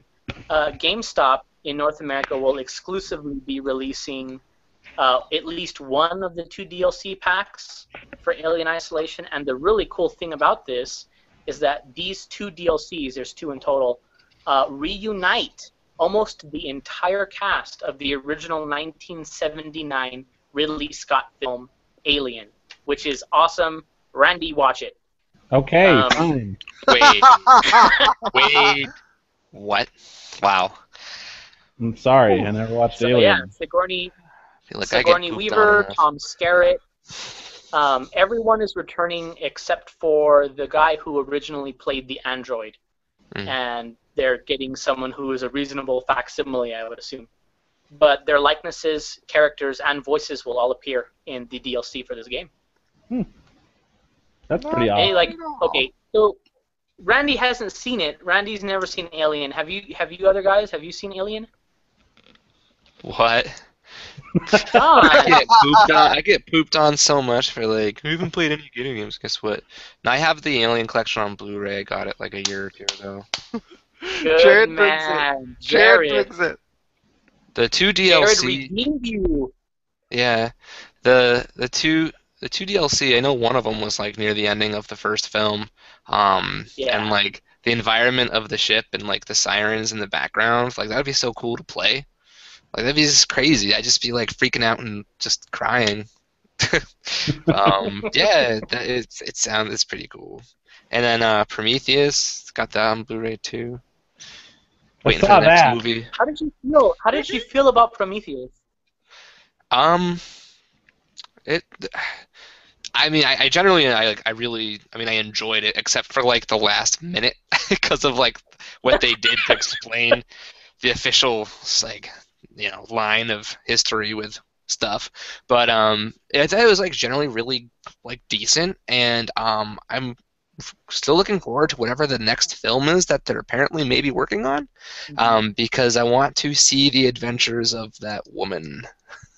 For what happens if they go that route. I thought it was like pretty cool. So Yeah, it was, man. Because we have it on Blu-ray too. I've seen it like at least twice at this point. I want to say 3 times, but I can't remember if it was 2 or 3. And I don't really fully understand some of the sequences of that film, like the very, very beginning, where it gives you that guy, the precursor, and he's doing something, and then his cells begin to like break down in the I don't know. So I think for some reason I got really into it. That was actually like him. Oh God! Spoiler. Maybe drinking that stuff breaks down his cells. He fell into Earth's water. It probably made humans. Something about something, and that's why it's bad later on. So like. That's why that room was sectioned off later on in the ship. So like, they thought it was like a good idea, but then like a breakout or God, I don't remember. But yeah, that was like done on purpose. May or may not be spoiling Prometheus. That's why he's just like looking at the ship, and the ship's like bye, and that's why they're like on Earth. And the whole point was stuff in water. Oh yeah. No, the biggest spoiler is that the movie is a waste of time, and don't bother watching it. That's what it is. Ooh, shots fired. Prometheus? Did you say Prometheus was a waste of time? Yep, saw it in the theater, hated it. Dumbest thing I've ever seen. Because you haven't seen Alien. No, it did not need to be a part of the whole Alien thing. All The they whole did point about watching Prometheus. well, here's where that alien came The from. whole point about watching Prometheus. Arguments in my life lately, I will not have arguments here. I still love these guys. I just hate that movie. I don't know. It's like, what's another example? Like, you go in, it's like you're watching a prequel to a series that started in like the late 70s. So it's like me watching Star Wars and like appreciating Episode 1 more than like the old films because I didn't have an attachment, and me being like Episode 1 all the way, like pod racing, and then you guys are like, guys. Did you just say to me? So yeah. What the fuck did you just say to me? So basically, fuck all of you, motherfuckers. Fuck. Ladies and gentlemen, Jared just said Episode 1 is better than the original trilogy. Guys, my nostalgia is with Episode 1. And the reason is because I've watched like the films once. My nostalgia is wait. nuts. Wait. I thought that whole thing was sarcasm. I thought that was sarcasm. No. Nope. So, Whoa. You know what? I have somebody slightly back me up. Andrew Rudder says, I didn't see Alien until after Prometheus. If it had been the original script before they made it an Alien prequel, it would have been 300% better. Wholeheartedly agree. Also, if it wouldn't have been stupid, it would have been a whole lot better. Let's move on from the Let's- sci-fi talk Randy, and go into I'm gonna what we've remove been your doing. printer. Jared, please tell me about Mario Kart 8. One thing I will say about Alien 2 is one of my best friends. He has the collection on Blu-ray too, and he popped in Alien 2, and they got like, I don't know, 30 minutes in, and he's just like, "This movie is terrible. I'm not gonna watch it because of it's like a bunch of bros like on a ship and like whatever they want to kill things." I'm like, dude, you are disserving yourself. So anyone who's like a fan of Alien 2, because like that's pretty good too, like that made me die inside. All right, Mario Kart 8. Yeah. One thing I will say about Alien 2. Mario Kart 8. Yes, bring it back.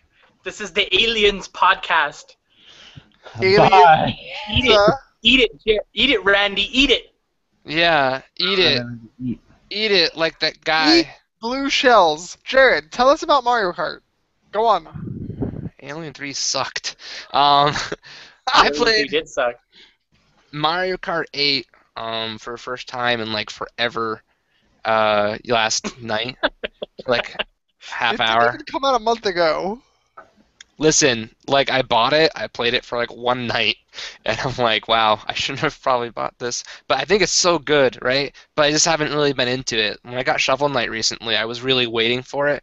I need to be better with selecting the games I buy. I need to really make sure I want to like, I don't know, whatever. I'll probably play Mario Kart 8 sometime. But it was really, it reminded me how fun it is and how like I haven't been playing it, and I'm still not going to play it. But Mario Kart 8. Jared Zahowski, ladies and gentlemen. But now, something that I have invested in, and I think it was well worth it, was this. So the Flowers of Evil, Yes. this, which apparently, I think it came out yesterday, but I got it like 10 days ago. I talked about that last time on the podcast. You did. Guess what? I finished it. Okay, here's what I did. I went back and I read the manga. Because I wanted to, because I've been actually I've been pre-ordering all the recent editions of the manga, and I'm super excited for the next edition. It's on its way. I think it's going to be in the mail like tomorrow, or I don't know. But I read all of the chapters in the manga for what the anime covered, and then I watched all 13 episodes of the anime over like 2 days, and in the past, like I've talked about Flowers of Evil in different ways, but I have something new to talk about with it now. So this is the first time I've rewatched like Flowers of Evil since it broadcast on Crunchyroll. I think it was like last spring, so spring of 2013. It's the first title I've ever bought from like a simulcast. I've been watching simulcast for a couple of years now, but this is the first one I actually ordered, and that's kind of cool and unique for me. And the thing about Flowers of Evil, there's so much criticism. What I did actually is I looked up for like an hour for some reason, tons of like different opinions on it, and trying to find out more information on it. And I found these older like reviews from about a year ago, honestly, about like a year ago, like this week, when it finished airing on Crunchyroll, and like it was love or hate. And it's still sort of like that, because like on certain websites they're posting that it like the Flowers of Evil Blu-ray collection that Sentai Filmworks put out, that it's a new release for this week, and so people are still talking about it, love or hate. The manga Is it characters mostly and hated because of the animation style, though? it's it depends who you I don't know. It depends who you ask, because when I started reading through like tons of like comments on reviews, I'd say like it's about half and half. You'd have all these people who are like, this is the worst thing ever made, and then you'd have other people saying this is like the best anime series of the last season. Like you had people who were claiming it as being literally the best, and that's so weird. Like regardless, You fall somewhere in the middle, don't you? I don't remember what was like airing that season. Actually, it went into summer. Maybe it was, I don't know. But, it's like, you can't. It's hard to compare it. By going back and looking at the rotoscoped animation for everything, I can see more. I was able to like look at it more. I guess objectively.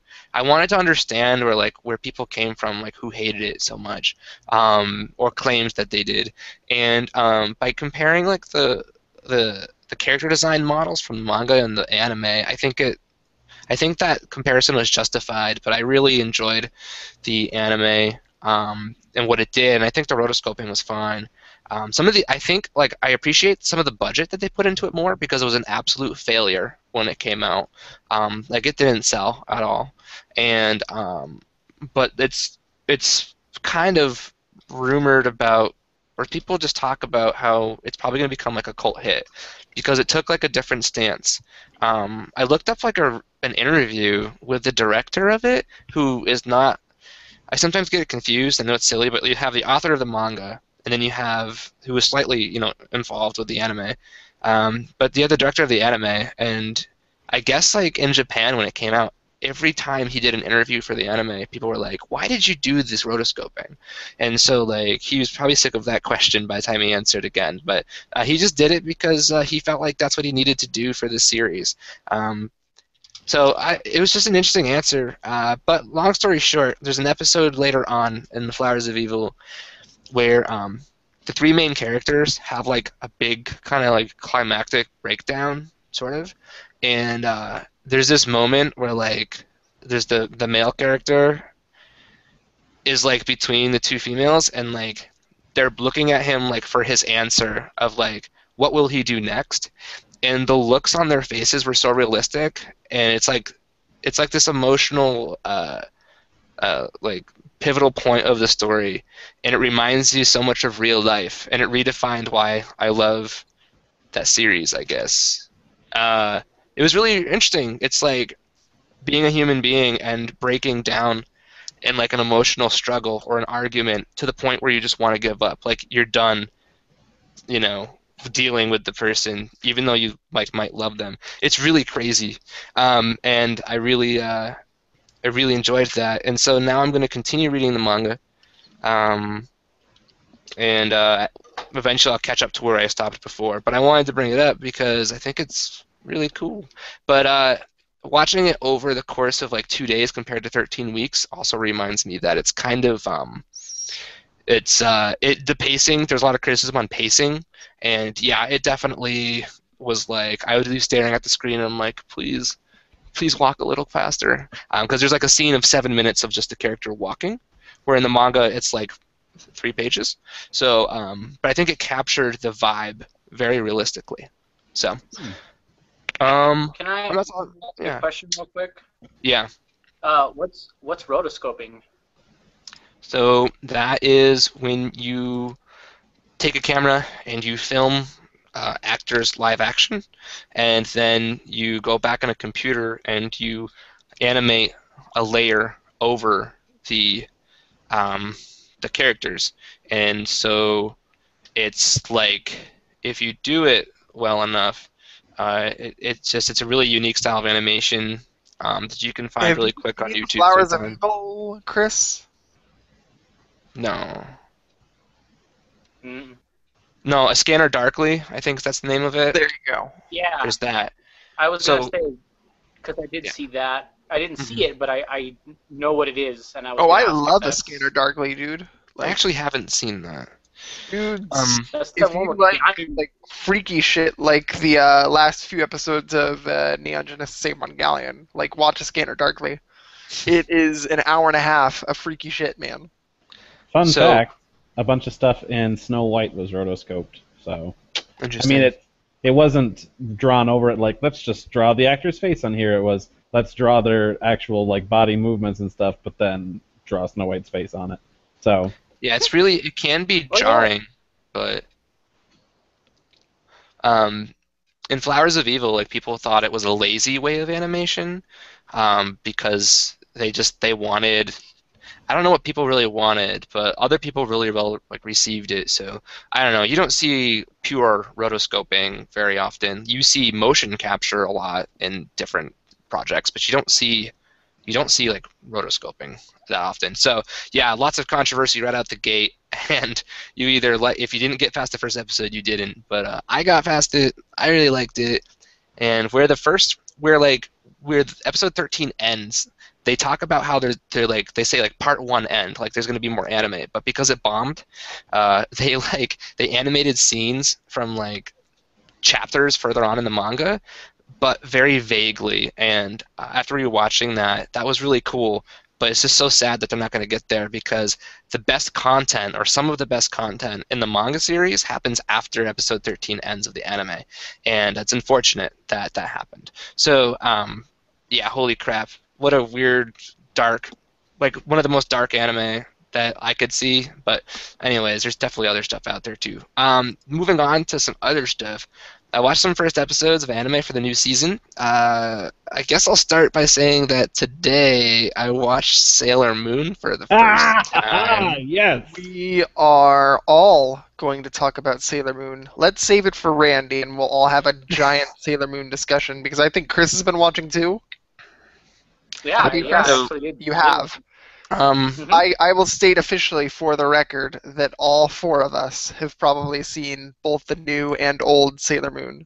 That's incorrect. Yeah, Jared has not seen the old. So here's what I watched. I watched Glass Lip, which is that like slice of life. Oh, frick, John, your name is mentioned multiple times in the anime series Glass Lip. There's a Jonathan spelled your way in Yes! Glass Lip. Damn right. But should I tell you what the character is? It's a chicken.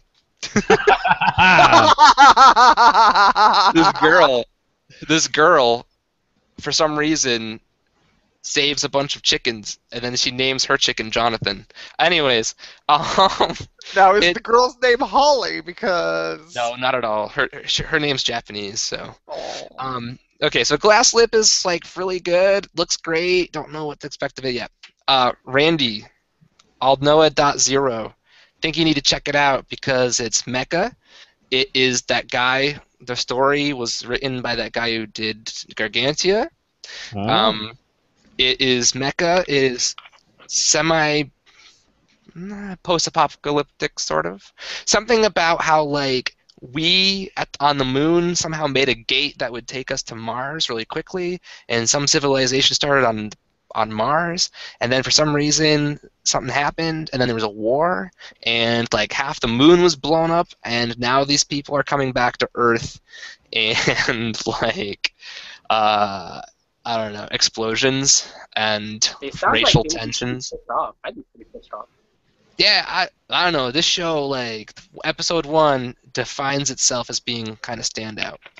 I dropped the series from last season. I dropped the regular Magic High School because I don't want to watch that anymore. But I'm continuing Captain Earth because that's another really good mecha show. That's again like kind of Eureka 7 vibes, but not really, and it's kind of fun to watch. Let's see. Today I watched Aoharu Ride or Blue Spring Ride, which is kind of, it gives me a lot of like Kimi ni Todoke or the From Me to You vibes, which is like high school romance, and it's really kind of it's just kind of basic, so it's not too different from the norm, whereas Glass Lip is kind of high school romance, but it's definitely got a different vibe going on. So they're both kind of cool, but not like huge standouts just yet. Yeah, did you guys watch Space Dandy? I missed it. I haven't seen it yet. Me They've too. only done one episode, right? Barely touched season 1. I'm such an idiot. Yeah, man. So Space I guess what they did last time was you could watch like the episode sooner than later on Funimation, but now you have to wait, I think, a week before it's Elite free and you can watch. Mhm. So I think gotta wait a week. But I heard like the first episode of season 2 wasn't too bad. I've been listening to this song. It's the theme song from When Marnie Was There, which is Ghibli's new film that just came out in Japan, like July 2nd or 3rd, or very recently. There's this girl that Ghibli reached out to. One of the producers of the film just like called her. Her name is Priscilla Ahn, and I never really heard of her before. But her music from the trailer was really haunting to me, and it was really well written music and really matched the trailer. And after listening to the song really over and over again, it's been great. And so I shared this song with the one and only friend of the podcast, Oscar Tong, and we've been listening to it like over and over again, and it's been really cool.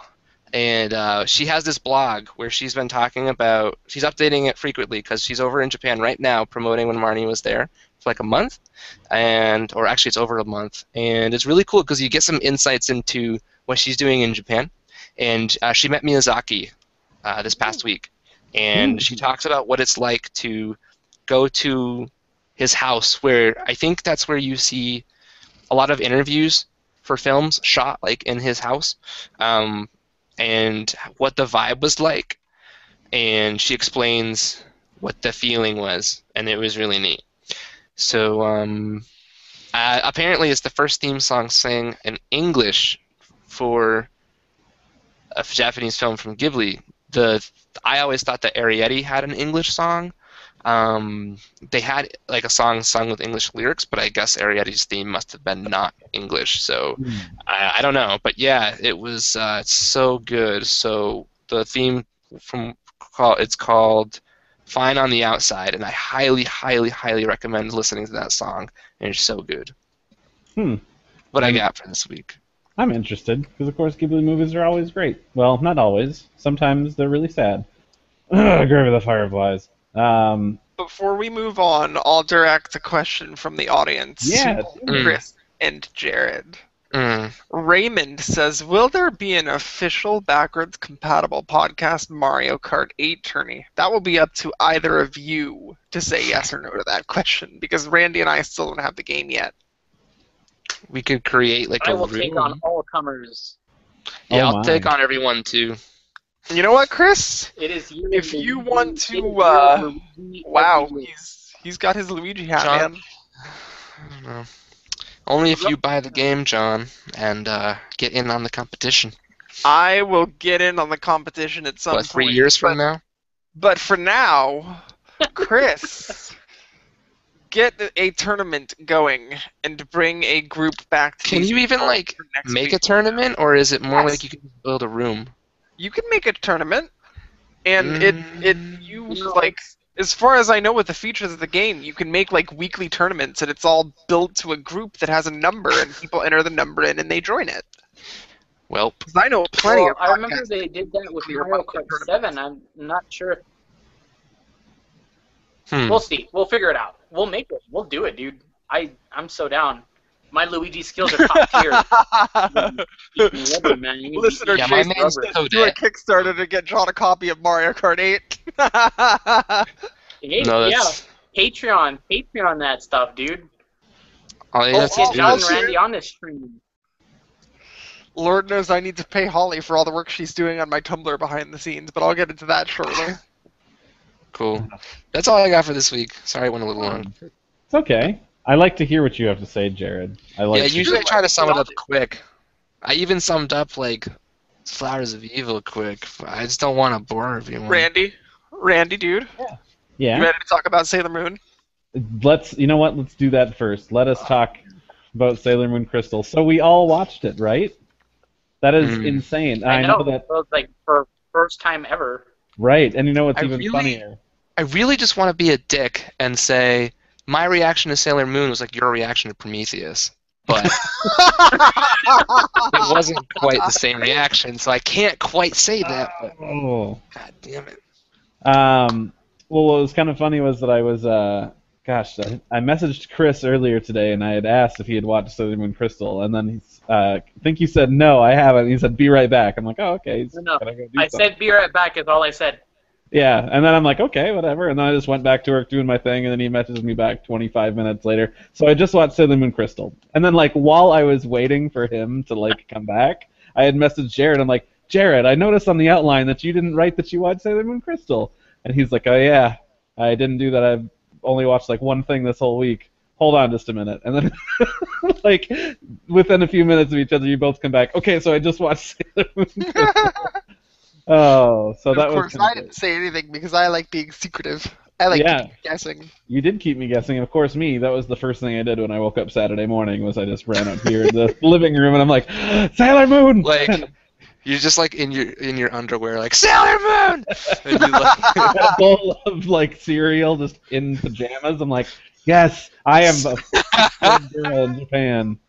This is the best. Wow. Oh, All man. right, Cute. should we start with Randy first? Sure. The Why not? declared Sailor Moon fanboy. It's true. Although I know Chris is also big into it, so I don't want to step on his toes. But It's okay. it was okay. I just want to be nice about There's it. room for more. Yeah. So it's a show. First episode, we've got the introduction of our main character Usagi, and her finding out that she is actually Sailor Moon and has to, fight against the evil, Dark Kingdom and all that fun stuff. So it was. This show is gorgeous. I really like it. It's really nice and pretty. I'm pretty well familiar with the Japanese cast, but it was nice because we had the original actress who played Usagi back in the '90s come back to play her in this series, which is great. She sounds pretty good. And fun fact, she's Talented. also the same voice actress who plays Misato in Evangelion. Mind blown. Yeah, there's a really funny picture that I saw, I think it was yesterday on like Google Plus, and it was both Sailor Moon and Misato in the whole, in the name of the moon, I'll punish you pose. And I was like, yeah, that's totally something Misato would be down for. But no, it was good. I mean, it's basically the same as the first episode of the old show because while the old show didn't really do super well at adapting the original manga stuff, it basically also did just rip Chapter 1 wholesale and then just did it that way. So, of course, being an adaptation that also just does the manga, then this one does the same thing. But it was really cool to see things that kind of came over that weren't changed, and like the design for her tiara boomerang thing was super great. So all in all, I was super pleased with it. And oh man, that opening song is super great, and I want it, and I want it now. I want it now. Damn it. Chris, what did you think? Oh man, I feel like pretty much almost the exact same way you did. Because okay, a lot of people started off watching the anime, and because when I first got into Sailor Moon, even before the anime had come here via Tsunami. what was it, Deke or whatever? Mm-hmm. No, way before that. Before it had ever even been given like an English dub, I was familiar with like the manga. I was familiar with the designs in the manga. So when I saw the designs for Crystal, I instantly knew. I'm like, these are supposed to be more leaning towards the designs from the manga as opposed to being just like a straight hair. Let's just take the old show and just rehash it. And so there's a lot of people out there who were like crying like, boo-hoo, it don't look like my old childhood Sailor Moon. But that's what they sound like. Sailor Moon. But I was totally down. Don't look like now. That's what whiny Sailor Moon fans sound like. So I'm super down. I love the character designs. I thought they looked great. The long legs don't bother me. Tuxedo Mask is in the tuxedo all the time. Oh man. Chris lives for long legs. Legs that go on for days. I do. Travel. I do. Like, Got to pack a lunch for that one. But you're right. That is how they are in the manga, so it works. yeah. They're all like 13 feet tall. They're all. I mean, holy cow! No wonder their shorts or their skirts always look so short because they're made for regular women who aren't 9 feet tall. But I totally dig it. I love it, and just like Randy said, the opening theme song is fantastic. I love it so much. And then I saw the artist that they attributed to that was Revo. Yep, that's think. that's Nice. who wrote it, not who sang it. Aw. Okay, Just yeah. like the Attack on But- Titan happening. Right, Attack on Titan, Bravely Default, and other stuff. Yeah, that's what I was gonna say. Back I on- recommend. Mm. I recognized the name Revo, and I was like, wait a minute, I know this. And then, sure enough, it was the person who composed the music for Bravely Default, which I also love. So it made sense. I was super down. Probably my favorite scene in that whole thing is the part where the Usagi is ripping the Band-Aid off Luna's forehead, and Luna starts scratching her all up, like going crazy. And then literally a second later, there are absolutely no scratch marks on Usagi's forehead. Like she's healed in just that span of time. It was great. I laughed. I'm not sure if they intended for that, but I laughed pretty hard. So It could be an animation mistake they might fix later, but yeah, that is kind of hilarious. yeah, I'm super looking forward to those too. So Yeah, I'm excited to bring on episode 2 so we can meet Ami. That'll be great. Jared, you've never seen Sailor Moon. I want to hear what you have to say. All right.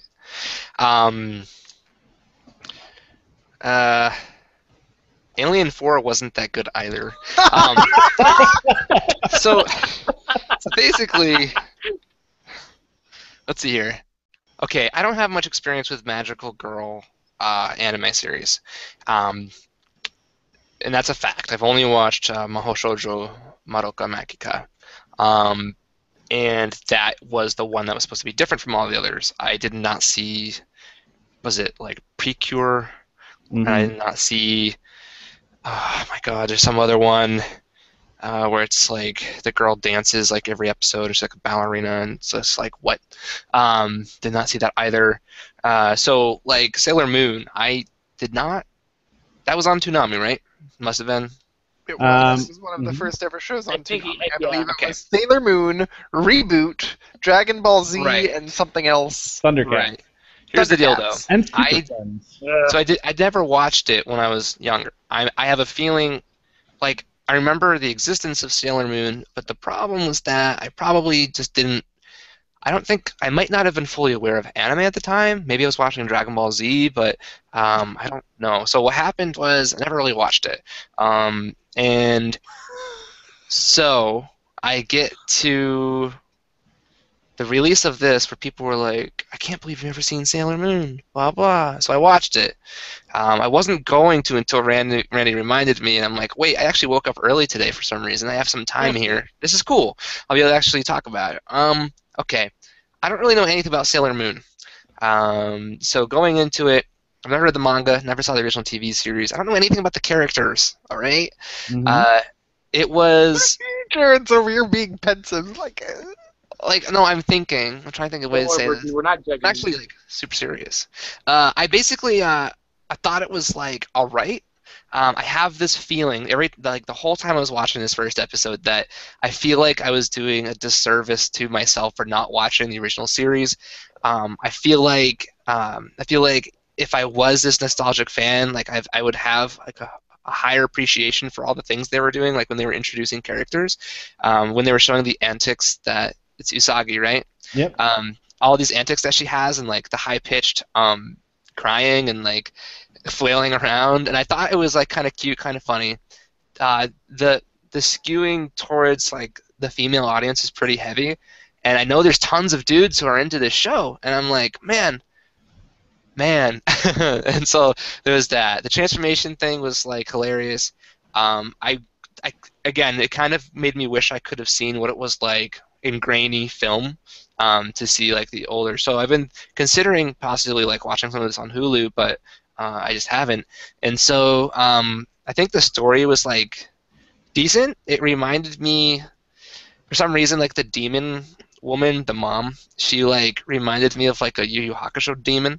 And I'm like, whoa, this is like right out of the 90s. And so part of me watching it made me feel like I was like watching something from the 90s, but then the crisp animation made me kind of sad. So, but it looked beautiful. I think it was funny how like they're setting everything up, and the ending had like I don't know anything about the relationship between any of the characters. We got this tuxedo dude, and like Usagi looks at him in the eyes, and she's just like, wow, blah blah blah. Oh, and I think it was hilarious how she was in the arcade and like she's like this guy comes up and she gives like a little biopic of like this dude that she knows or something, and how she's like, oh, I sort of like him, or maybe I don't. I forget what she said, but it's just so funny to sometimes be in her mind. Yeah, and that cat has anime eyes. So I'm like, holy crap. She's like, these boys put band-aids on me. And I'm like, man, I didn't know if that was a boy cat or a girl cat the whole time. And then they said she, and I'm like, man, that's really cool. Anyways, all I know is, I don't know.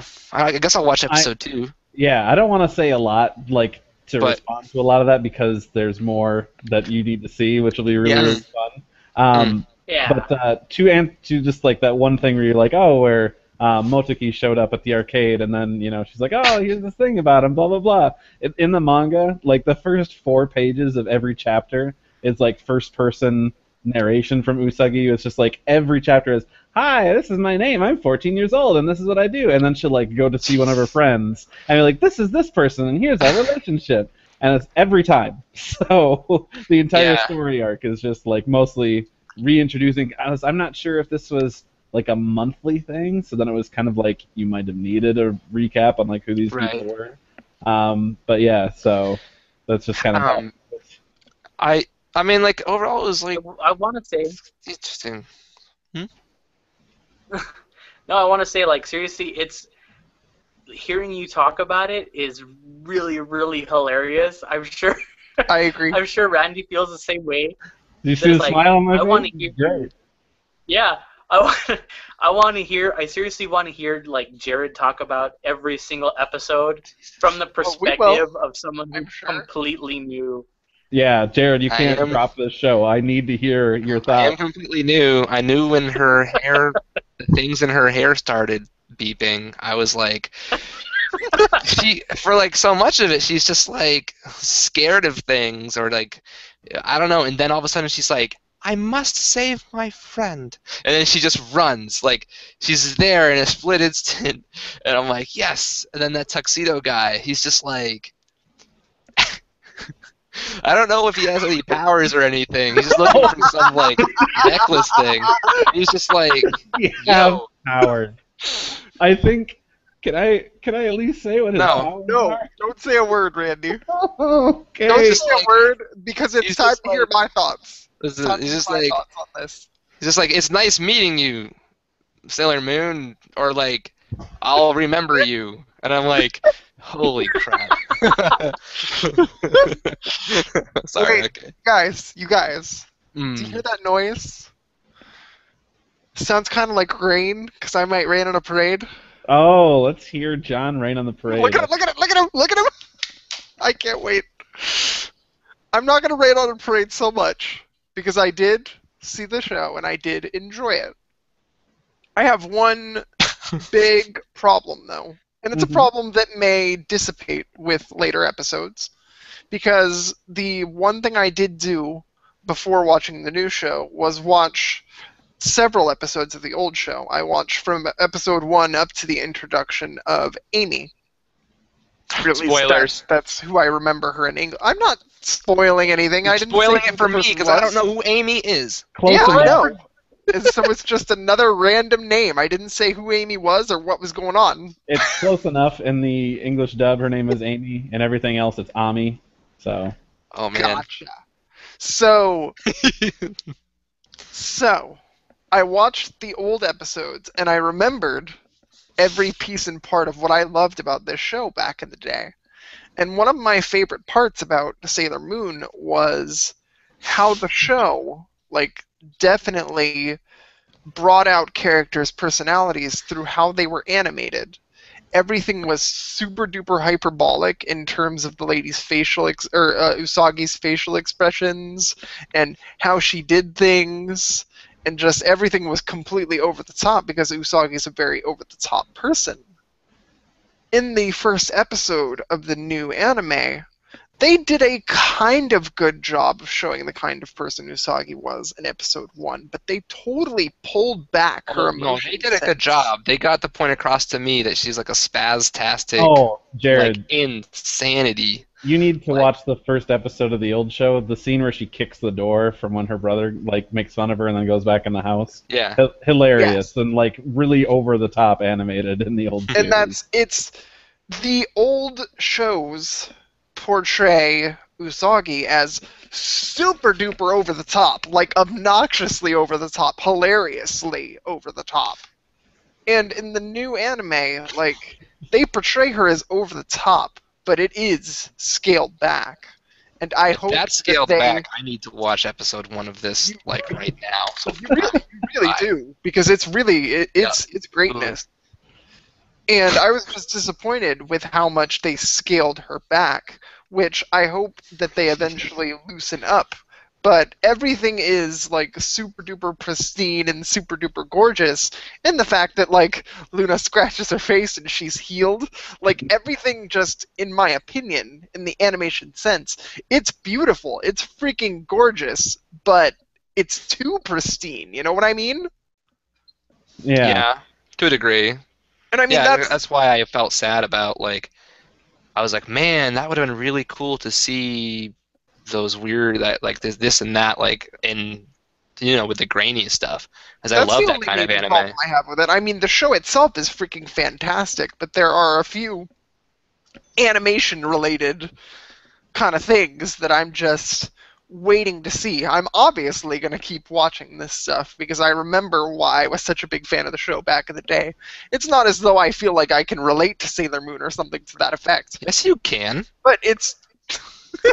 I've seen you There's bounce a around and 14-year-old go. girl inside all of us, John. John, Sailor Name Moon. of the moon! I will punish you!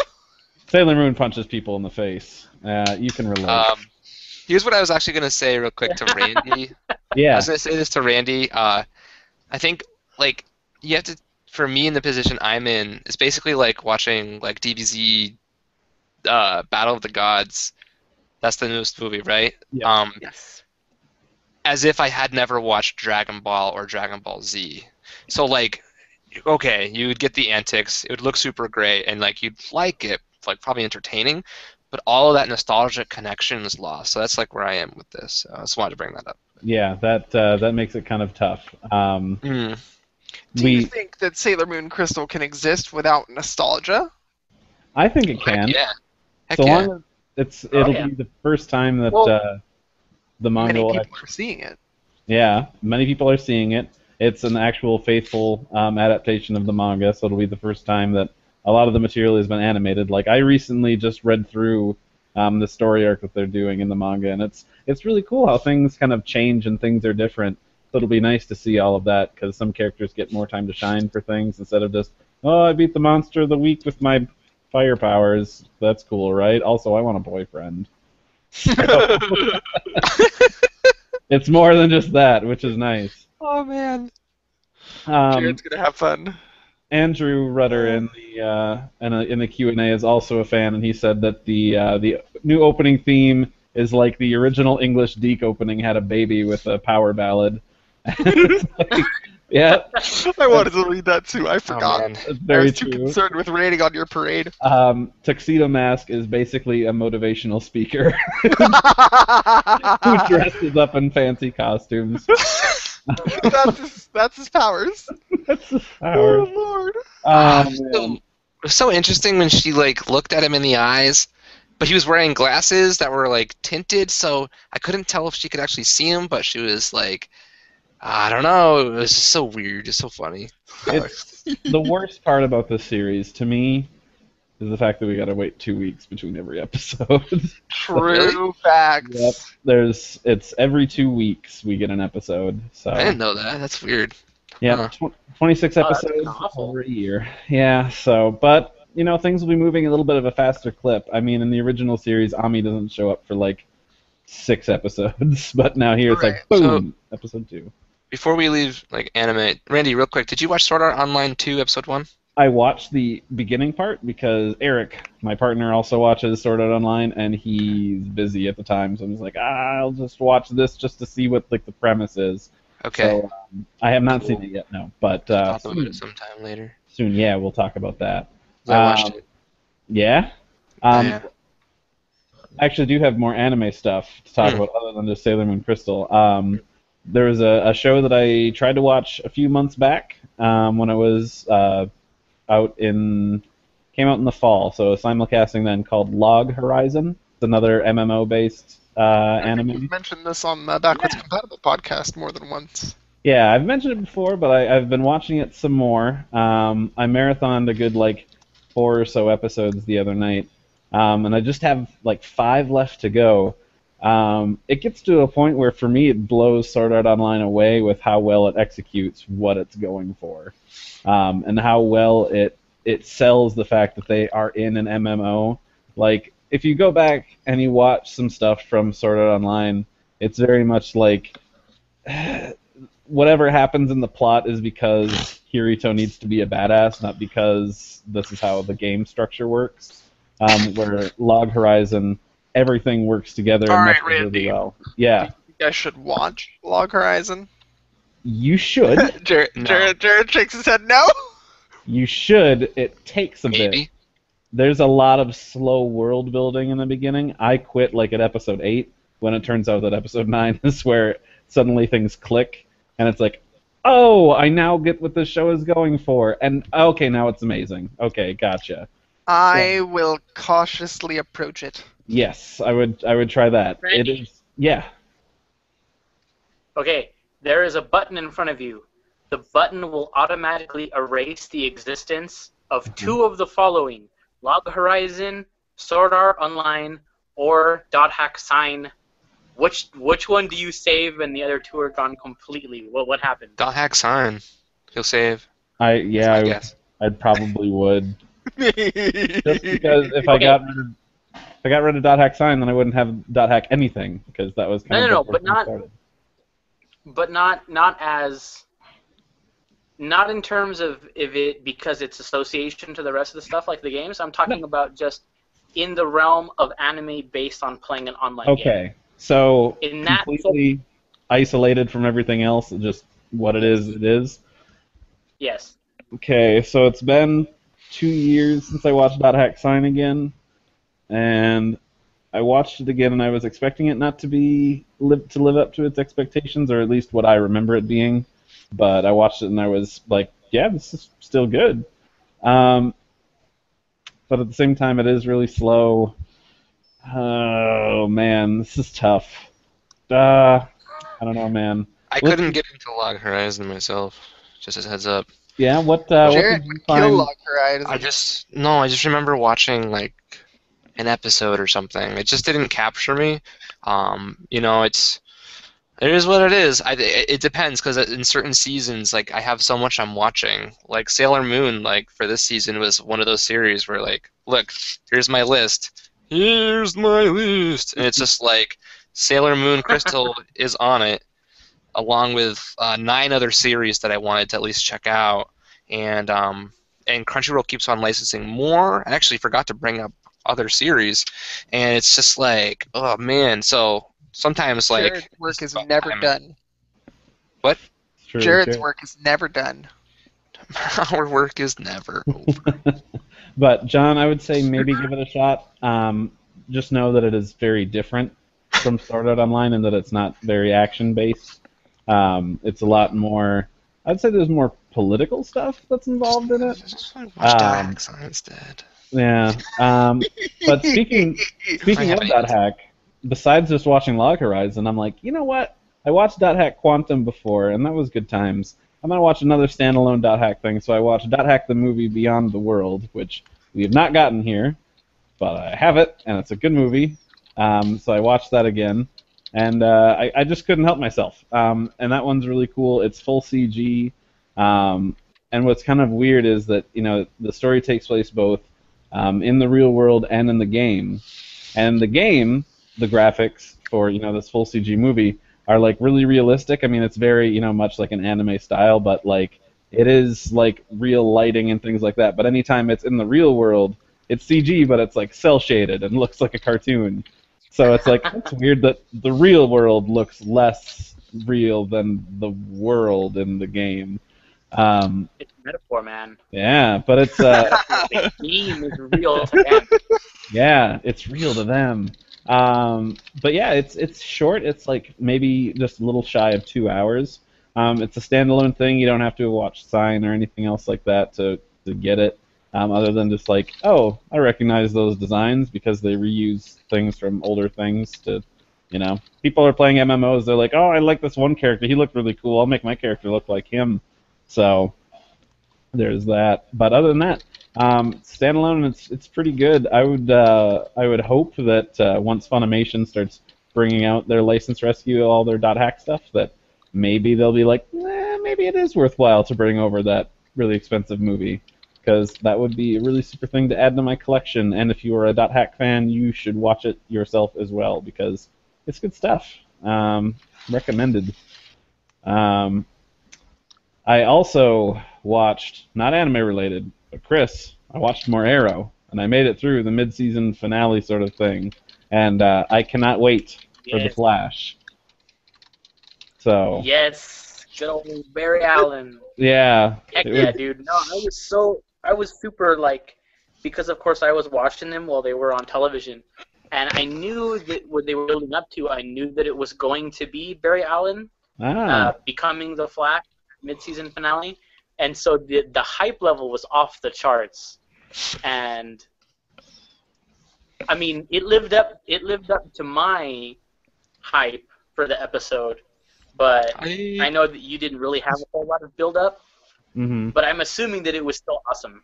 Well, I saw him and I'm like, I recognize you from the trailer for Flash. You're the Flash. I got really excited, and it was kind of funny. You guys are so giddy. I was watching it with Eric, and I was like, "Oh my gosh!" because I recognized him. And Eric had watched the trailer too, but he has horrible memory.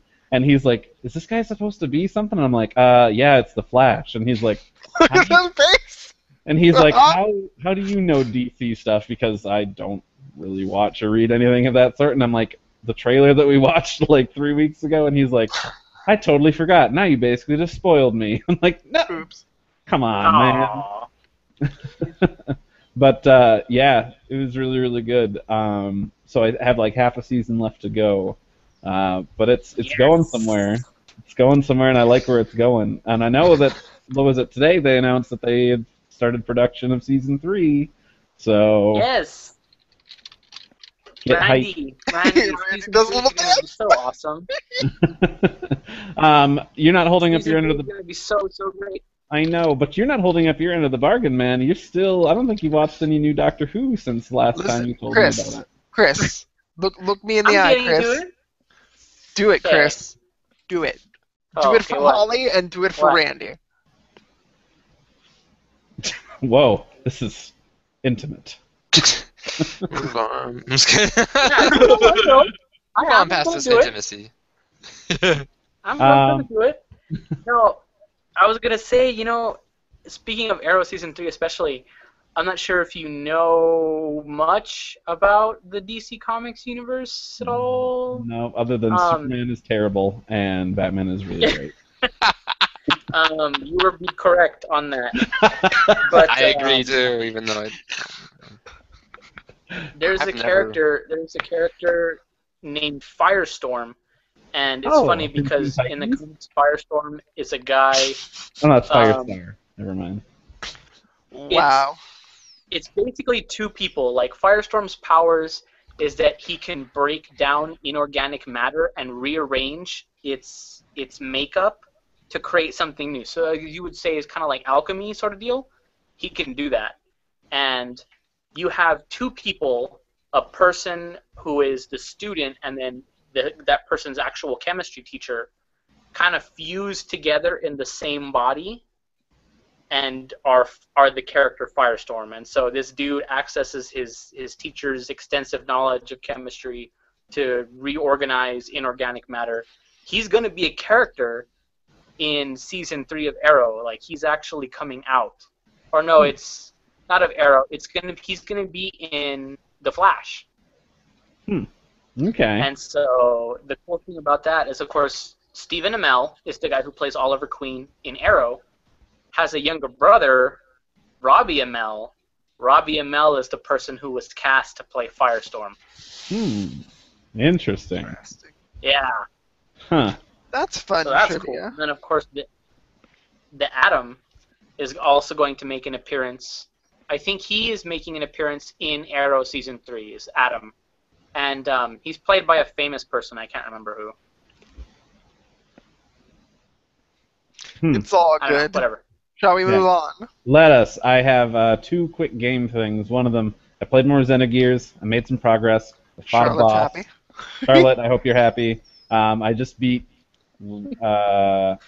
Rasmus, I think that's his name. Anyway, yeah, it was tough. I died once because I was ill-prepared because I forgot to heal my guy before I went into a door, and then like, bam, boss in your When that face. happens. So, yeah, luckily there was a save room just like 2 rooms behind, so I was like, oh, nope, I'm See, good. as we learned from the start of this here show, I would be the person that saved eons ago and have to start all the way at the beginning of the dungeon or some shit. No, I'm like Chris. If I see a save point, I'm saving at it. I don't to go super crazy and like if I have a fight and then I run past No, it again, unlike like John.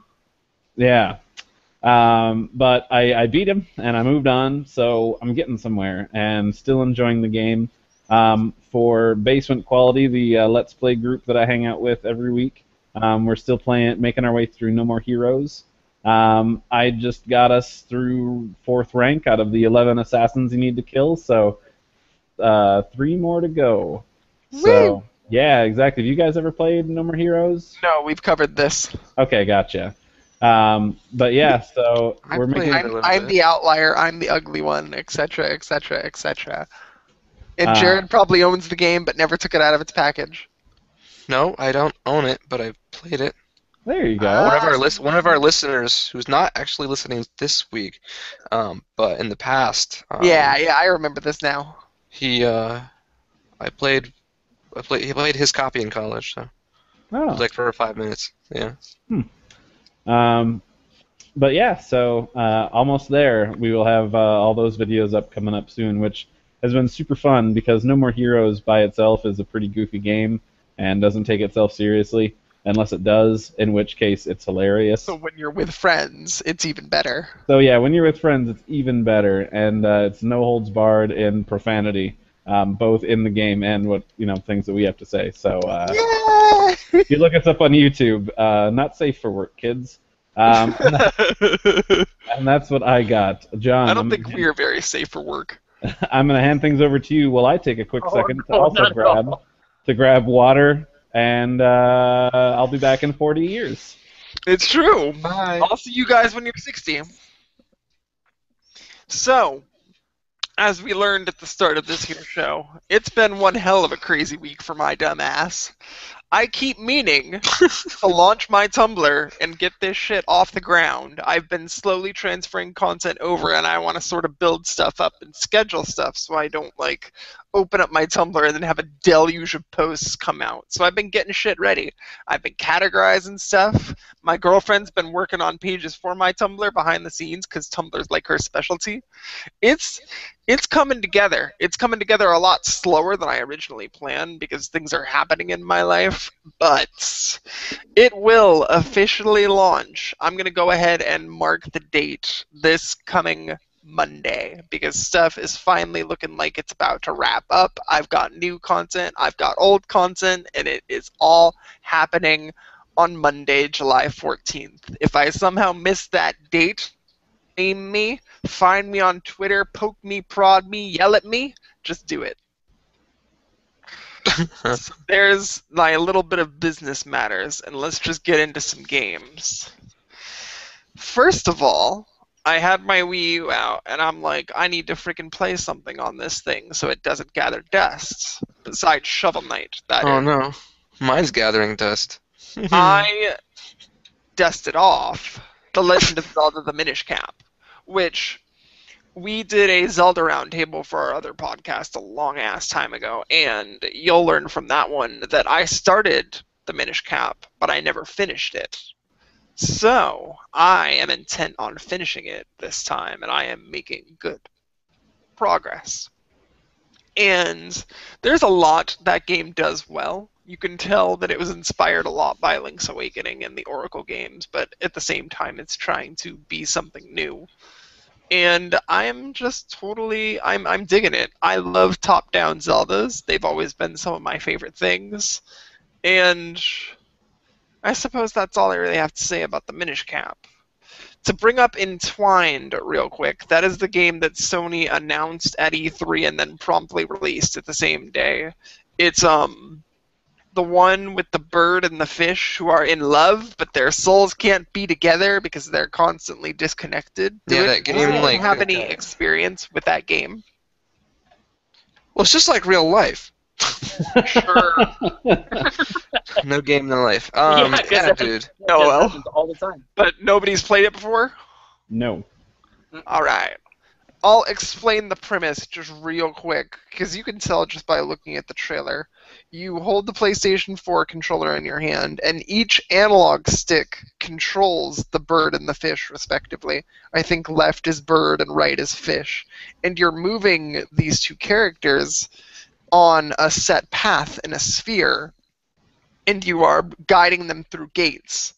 And as each animal goes through its respective gate, you build a meter at the top of the screen that comes together, and the whole idea is to bring the two souls together so they can become a dragon that flies around, and then you collect orbs and the level is complete. There is really not much to the game at all. It's not going to like blow you away with a billion zillion gameplay features. The gameplay premise is so simple because Entwined exists just to be one of those relaxing experiences, much like Flower was on the PlayStation 3 when it came out. Entwined reminds me of like what I envision when I actually meditate, because you are seriously just guiding these creatures through the gates, and like that's it. There's no real sense of conflict for missing the gates. I mean, the bar depletes on the top half, but I haven't actually been punished for my bar running low. It just takes that much longer to get the two together. So the level has the potential to last for a really long time. But the game doesn't really punish you, and it's just a wholly relaxing experience to just guide these things through these gates, and it helps you focus while helping you relax because the environments are goddamn incredible looking, and the soundtrack is super relaxing. It's definitely like one of those types of games that I would classify as a meditative type of genre. Like, Entwined is a very unique experience that can be joined in the likes of like Flower and very few contemporaries to go alongside it. And I think it's totally worth the asking price if you're looking for that kind of game. It did look interesting. I would ask. What's up, Chris? Exactly how many like pots did these guys smoke when they made this game? A lot, probably. Like everything does come Zero. together They're just in touch with dramatically. their Entwined selves. Like there's the game deals in lifetimes rather than levels. So instead of level 1, it's the first lifetime, the second lifetime, etc., etc. And it sort of like metaphorically describes the beginning and or end of a relationship. Like anxiety, confidence, love. Like you can tell that it's slowly building up to something. And as the lifetimes build up, the levels get progressively harder and things do. It's trying to make a big artistic point with its meditative message. But it is mostly style with not a lot of substance to it, but the substance it does have is totally worth pursuing if that's your cup of tea. Do you know what's happening right now? What's that? Bella is licking herself. That's a first for this show. Just want to say. That's the meditative thing that's happening right here. Just This is the watch my magic, feed. the magic of live. Find your happy Live place. animals licking themselves. All right, I'm sorry. Find Ladies your happy and gentlemen, Super Mario Galaxy. So, you guys know I like to eBay my games away, and I haven't played the original Super Mario Galaxy since sometime around 2008 or 2009. It's been a while. because I sold away the original Super Mario Galaxy when Super Mario Galaxy 2 came out. They are basically the same. Why did you game. do that? Because reasons. It's such a good Super- game. Oh I know my. it's a good game, but Super Mario Galaxy 2 does everything Super Mario Galaxy does, except it has Yoshi in it. Yeah, but like together they're great. Together they are great, but I would prefer to keep one over the both of them because my friend Kara lent me her copy of Super Mario Galaxy, and I can scratch but that itch. You 'cause I can't have borrow it. every game that you might have loved in the past. You gotta hold on to them. These aren't like these are like children. You can't just like rent them. No, you have to guide. You have to guide your controller and the game through these like circles, Yeah, so that way they can reunite yeah, and stay together in their lifetime. That's yeah, yeah. Nicely done, Chris. Nicely done. I applaud you. Super Mario Galaxy is great, though. It does a lot of things that Super Mario Galaxy 2 doesn't do, Which like is why you sold it. keep its levels in themes and have a sense of consistency about it that I did miss from Super Mario Galaxy 2. But Super Mario Galaxy 2 is better than the original because it has freaking Yoshi in it. Come on, I have to disagree, sort of. dude. Because if you don't have like the nostalgia blast of Yoshi in your life like me, I mean, I haven't fully played through Galaxy 2. Like I played off every other level. Like I beat it with a friend, but like I guess Yoshi was cool. But if you're not like a huge Yoshi fan, you're more there for more like Super Mario Galaxy in Galaxy 2. You just more there for more fun. And that's exactly what it was, because Galaxy 2 has 242 stars, while Galaxy 1 only has 121. Wow. With Galaxy 2, there's just more content and more things to do and way more replay value added on. It really does feel like an expansion pack that should have been built on to the original Super Mario Galaxy. But that just wasn't the case. And since they are separate games, like I would prefer to keep the second one over the first, because while the first does have its redeeming qualities, like the thematic stuff, the bigger focus on story, and stuff like that, I guess. I mean, I really do prefer the second game in almost every single way. There's even bits of nostalgia pieces towards the first game in the second game, like the Super Mario Galaxy boss rush, or goddamned Luigi's Purple Coins. Fuck that level in 10,000 ways, by the way. God, that level. I Talk can't about even. the flipping face thing. Yes. So But I I- actually, a couple years ago, I had like an argument with someone, and or a discussion. I forget with who. Actually, this is in college. They told me that like that level at the end of Mario Galaxy was like they hated it because it was so hard. Whereas for me, one of the challenge stars where you have to use that Wiimote on a ball, it's like it's like the hardest version I of hate that. that shit too. I hated that one more, and I thought the 100 coins on the flipping face thing was actually like easier for me. Like, a Dude, lot. I couldn't. I spent 9 hours on Luigi's Purple Coins, and that is I not spent- an I exaggeration. spent maybe like an hour. I don't remember. Like I don't remember literally being that took hard. An entire day to beat that level, and when I See- beat that level, I was like throwing my Wiimote and breaking my I don't TV remember and being doing that all the bad. things Nintendo told me not to do. Like so, man. See, that's what I don't get about games. But Anyways, we're done. that's the thing. Games are subjective like that.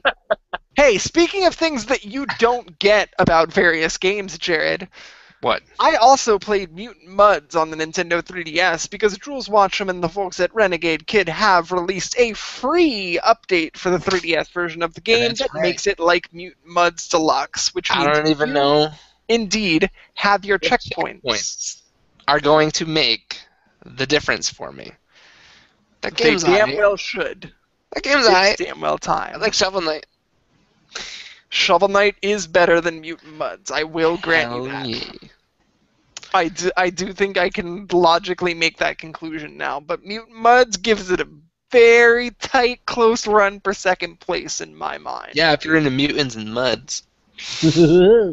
But Jared, the time has come, and y'all too, Randy and Chris, who probably haven't played the game, like now, no matter what platform you choose to buy it on, you will get a synonymous, unanimous experience. PlayStation, where you can I already buy own mine. Game Yes. Boy Color. Vita, 3DS, Game Boy Wii Color. U, PC, not Game Boy Color, unfortunately, but The Gamecom. yeah. I want you guys to try Mutant Mudds, especially anyone with PlayStation Plus, because it is for free at the moment, if I'm not mistaken, so y'all should take advantage of that. I've also been playing Pokemon Y. John, you forget yourself. I forget myself. What do I forget? You forget yourself. I already own Mutant Muds. Oh. Do you really? When did that happen? Was that you got? I've owned it forever. Yeah, I feel like even I I've knew even that. mentioned it before. Damn it! Yeah, I've I'm even mentioned nuts. it before. I'm in the exact same boat as Jared. I can't beat that game at all. I suck. I'm awful at that game. Well, it's more like one of the levels just gets ridiculously challenging. So as much as you want to beat the game, you can't. Checkpoints will make your lives easier, gentlemen. Checkpoints. Checkpoints. If there's a checkpoint like every other jump, then that'll help me.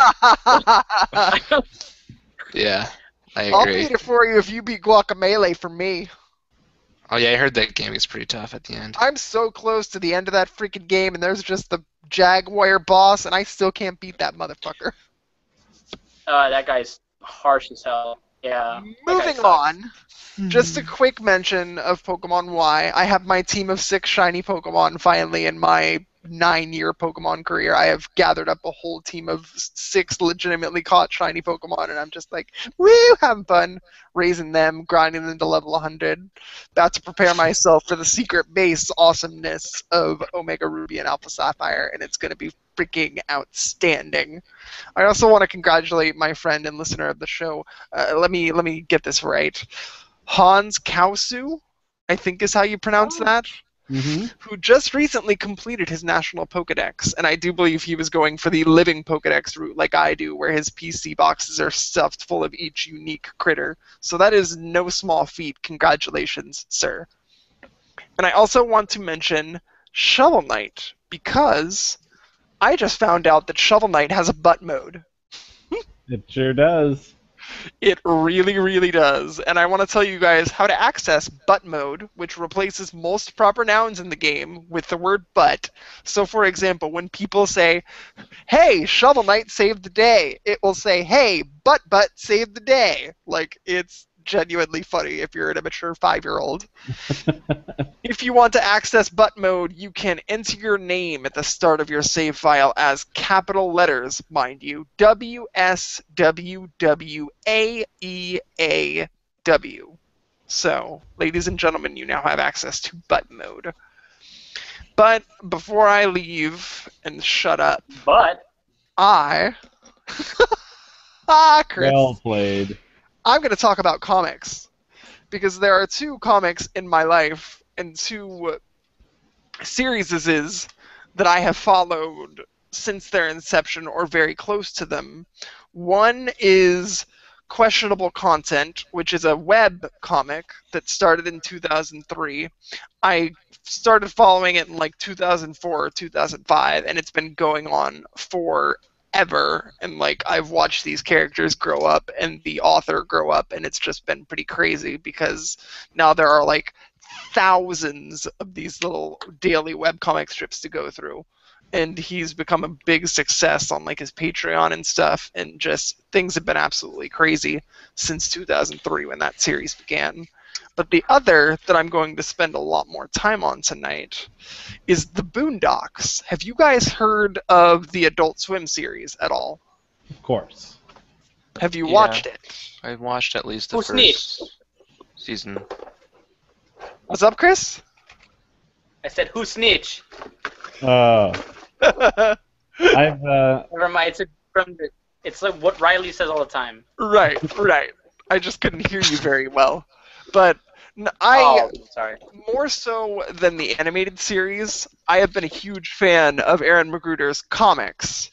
And I have every single compendium of Boondocks comics ever released. I have every last one of them, and they're greatness. And Aaron Magruder himself is greatness. And I did follow the animated series, and I've watched every single episode, and I was so pumped when they're finally like, Season 4 is coming! And I'm like, this is going to be great. And then about a month out from the beginning of the season, Magruder's like, yeah, I'm not a part of Season 4. Oh. So the creator has left the show.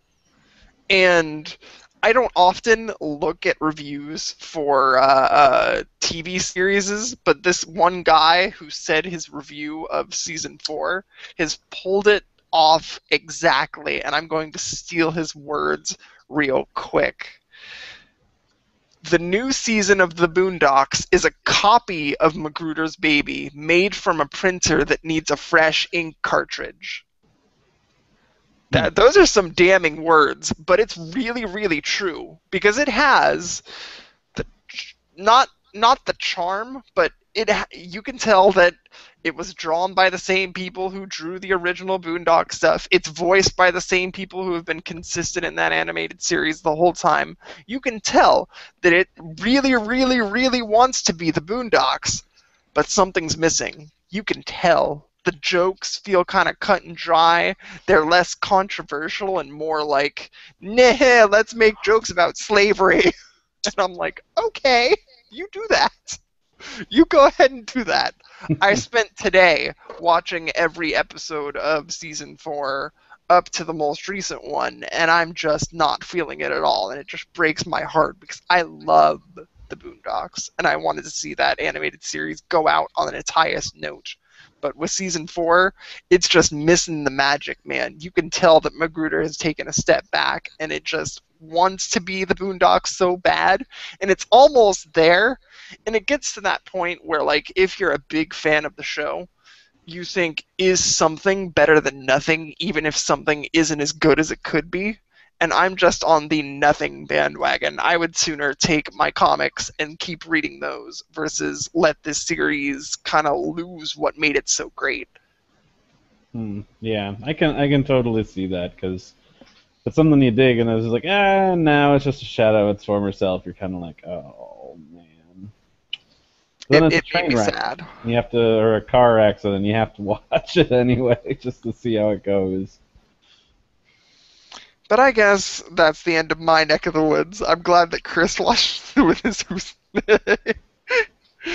But, Chris, I will hand things off to you. All right.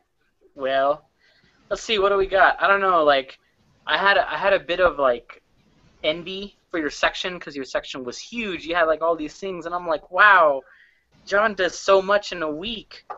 I don't try. do that much in a week. Yeah, you succeed. You do quite a bit. But but What do you this is for me. Go like, ahead. Go ahead. Get to say, Chris, you have kids, right? Or a child? I do. I have a lovely little boy who is amazing and you're married. does indeed take up like, and I'm married, yes.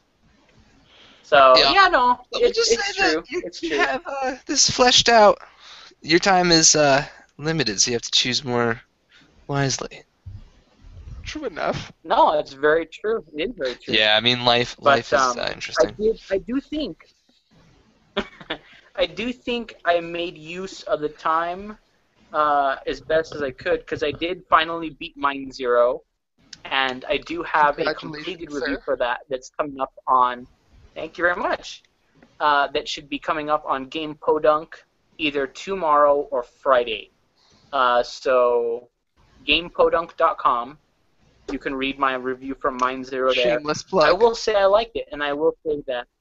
Oh, dude, that's like my entire section is shameless plug, so you better get used to it. It's all good. I'll be shameless plug come Monday.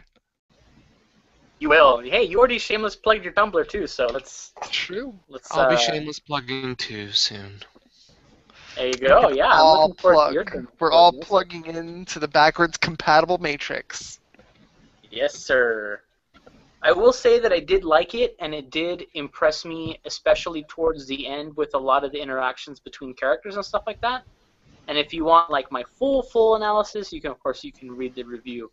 But one thing I will say that I did not mention in my review has to do with the game's ending, which I won't go into spoilers, but we'll put it this way. I think they expect to be making a Mind Zero 2, because boy is that a cliffhanger. And yeah, that I always feel really terrible whenever I hit a cliffhanger ending in any game, because then it's like, now I gotta play the second one. Even if I only felt lukewarm about this one, I still gotta know what happens in the story. And I'm like, dang it, now they've got me for number 2. So I at least enjoyed it enough to say, well, okay, I think I will play the second one, but whatever, if it gets made. I do have another review that I did have completed today. It's actually posted right now as we speak on 8bitfix.com, numerical 8bitfix.com. It's Pokemon Battle Troze. Chris, we're gonna fight. You ready to fight? That one? Oh God. Here You we ready? go. I'm gonna Oh, side God. with Chris. I'm gonna side with Chris. I am ready to fight. I'm gonna side with Chris no matter what. I am he ready to says. Chris, you did not like the game. Is that correct? I did not like it. I did not like it a lot, actually. Chris? It was Chris? not even just a little Chris, bit. look me in the eye, Chris. Bring it. Bring I it. fucking love that game. That game is addicting as Bring fuck, it. and I had to put it down Bring because it. literally hours of my life were being burned away by that garbage game. Okay. Now let me ask you. How many other Match 3 games have you played? 0. That's why. That's why you like it. No, I'm serious. I play a lot. You know, Puzzles and Dragons, Bejeweled, Frozen Freefall, Puzzle Quest, Marvel Puzzle Quest. I play a lot. He's got the I play cred. a lot of Match 3. He does. He's got the cred. Yeah, I'm all over that genre, and I will say there are some things that Pokemon Troze could have done a lot better, but the ideas that they put into place were decent.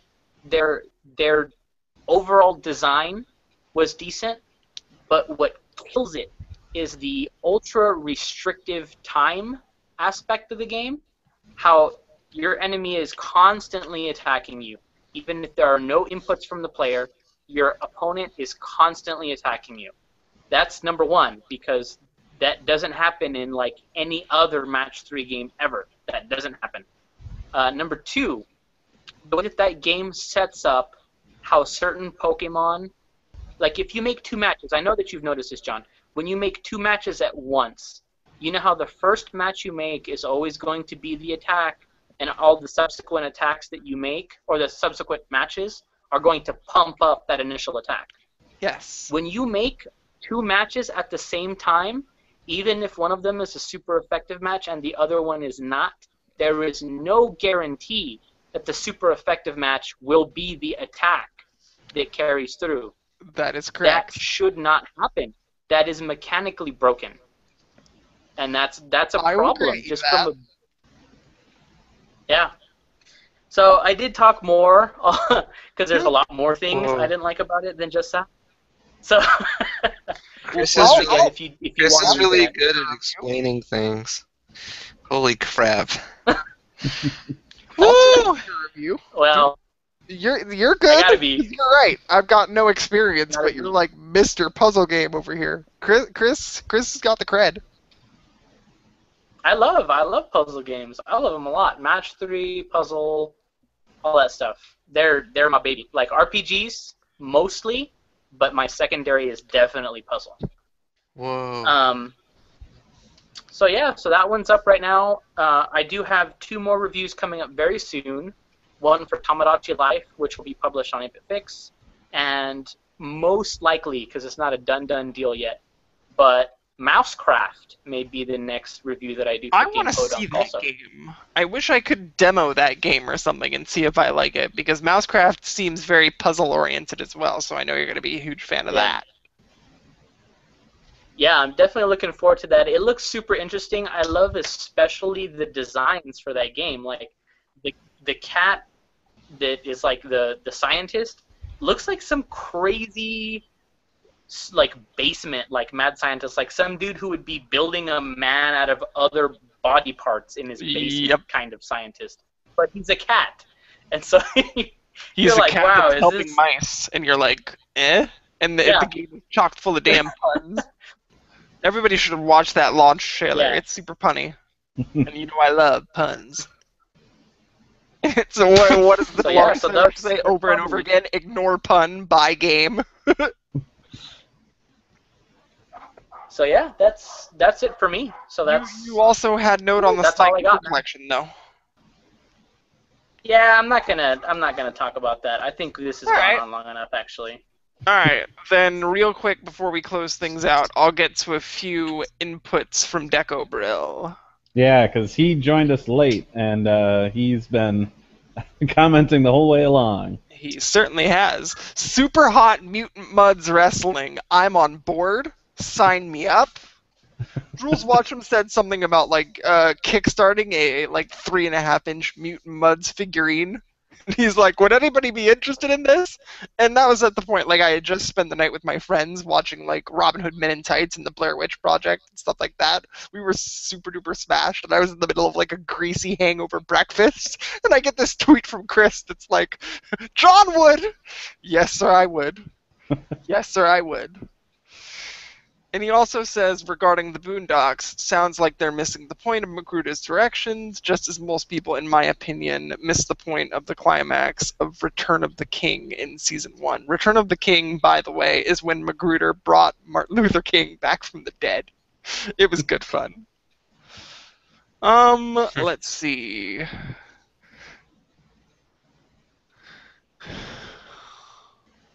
If you were to make an old-fashioned web ring, it would have to be named the Backwards Compatible Matrix. I do agree. I think we should take Backwards Compatible Matrix somewhere. There we go. We're gonna call it our own now. Sorry, bitches. All right, I guess that about covers things. So, Randy, if you want to go ahead and wrap it up. Alrighty. Well, you guys can leave us feedback for this show, previous shows, future shows, via email, which is a thing that people use. You can email us at feedback.bcpodcast@gmail.com. Don't forget to follow us on Twitter at BC_podcast, as well as follow at whatever the verb is for the service you're on, for Facebook, Google+, Tumblr. You can also follow each of us individually. You can catch me at Saber_Breaker. I am at Radical Defect. I'm not Sajowski J. And I'm at Wildcard Corsair. Awesome. And to close the whole thing out, our audience question for this week is, what is your favorite piece of animation ever and why? This could be anything from an episode of a cartoon series, anime series. Should give us a giant wide range of answers. Oh, Jared is seeing this for the first time. Jared and I are going to be killing ourselves over the past week trying to figure it out what the thing is that we like. Y'all can pick a top 5. Oh my god. So I'm the one who wrote out this question, so I will say, regarding your favorite piece of animation, this can be an episode from a series. If you're big into anime, what's your favorite episode of the series ever? What is your favorite piece of animation? Or it can be a cartoon short, like something from Bugs Bunny, Tom and Jerry, the Flintstones, the Jetsons. I don't care. I just want to hear what y'all think about animated features and why you like these shorts or these episodes so much. Should give us a wide range of answers. Yeah, for how sure. y'all feel. So that is episode 3 of Backwards Compatible Podcast. We're glad that you guys were able to be here, watch the show. So true. You interact guys, with us. I thank you for taking these several hours. Yeah. Thank you guys. Thank you, Chris and Jared and John. Tons of fun. You're so welcome. Thank you. And More Sailor Moon coming up next week. Well, the week after. Oh, God. Sure, yeah. Sorry. It's every other week. Had to dash your dreams. Anyway, again, thank you to all of you lovely folks for watching, listening, whatever. Catch us next week. We will see you then. Goodbye. Goodbye. Goodbye.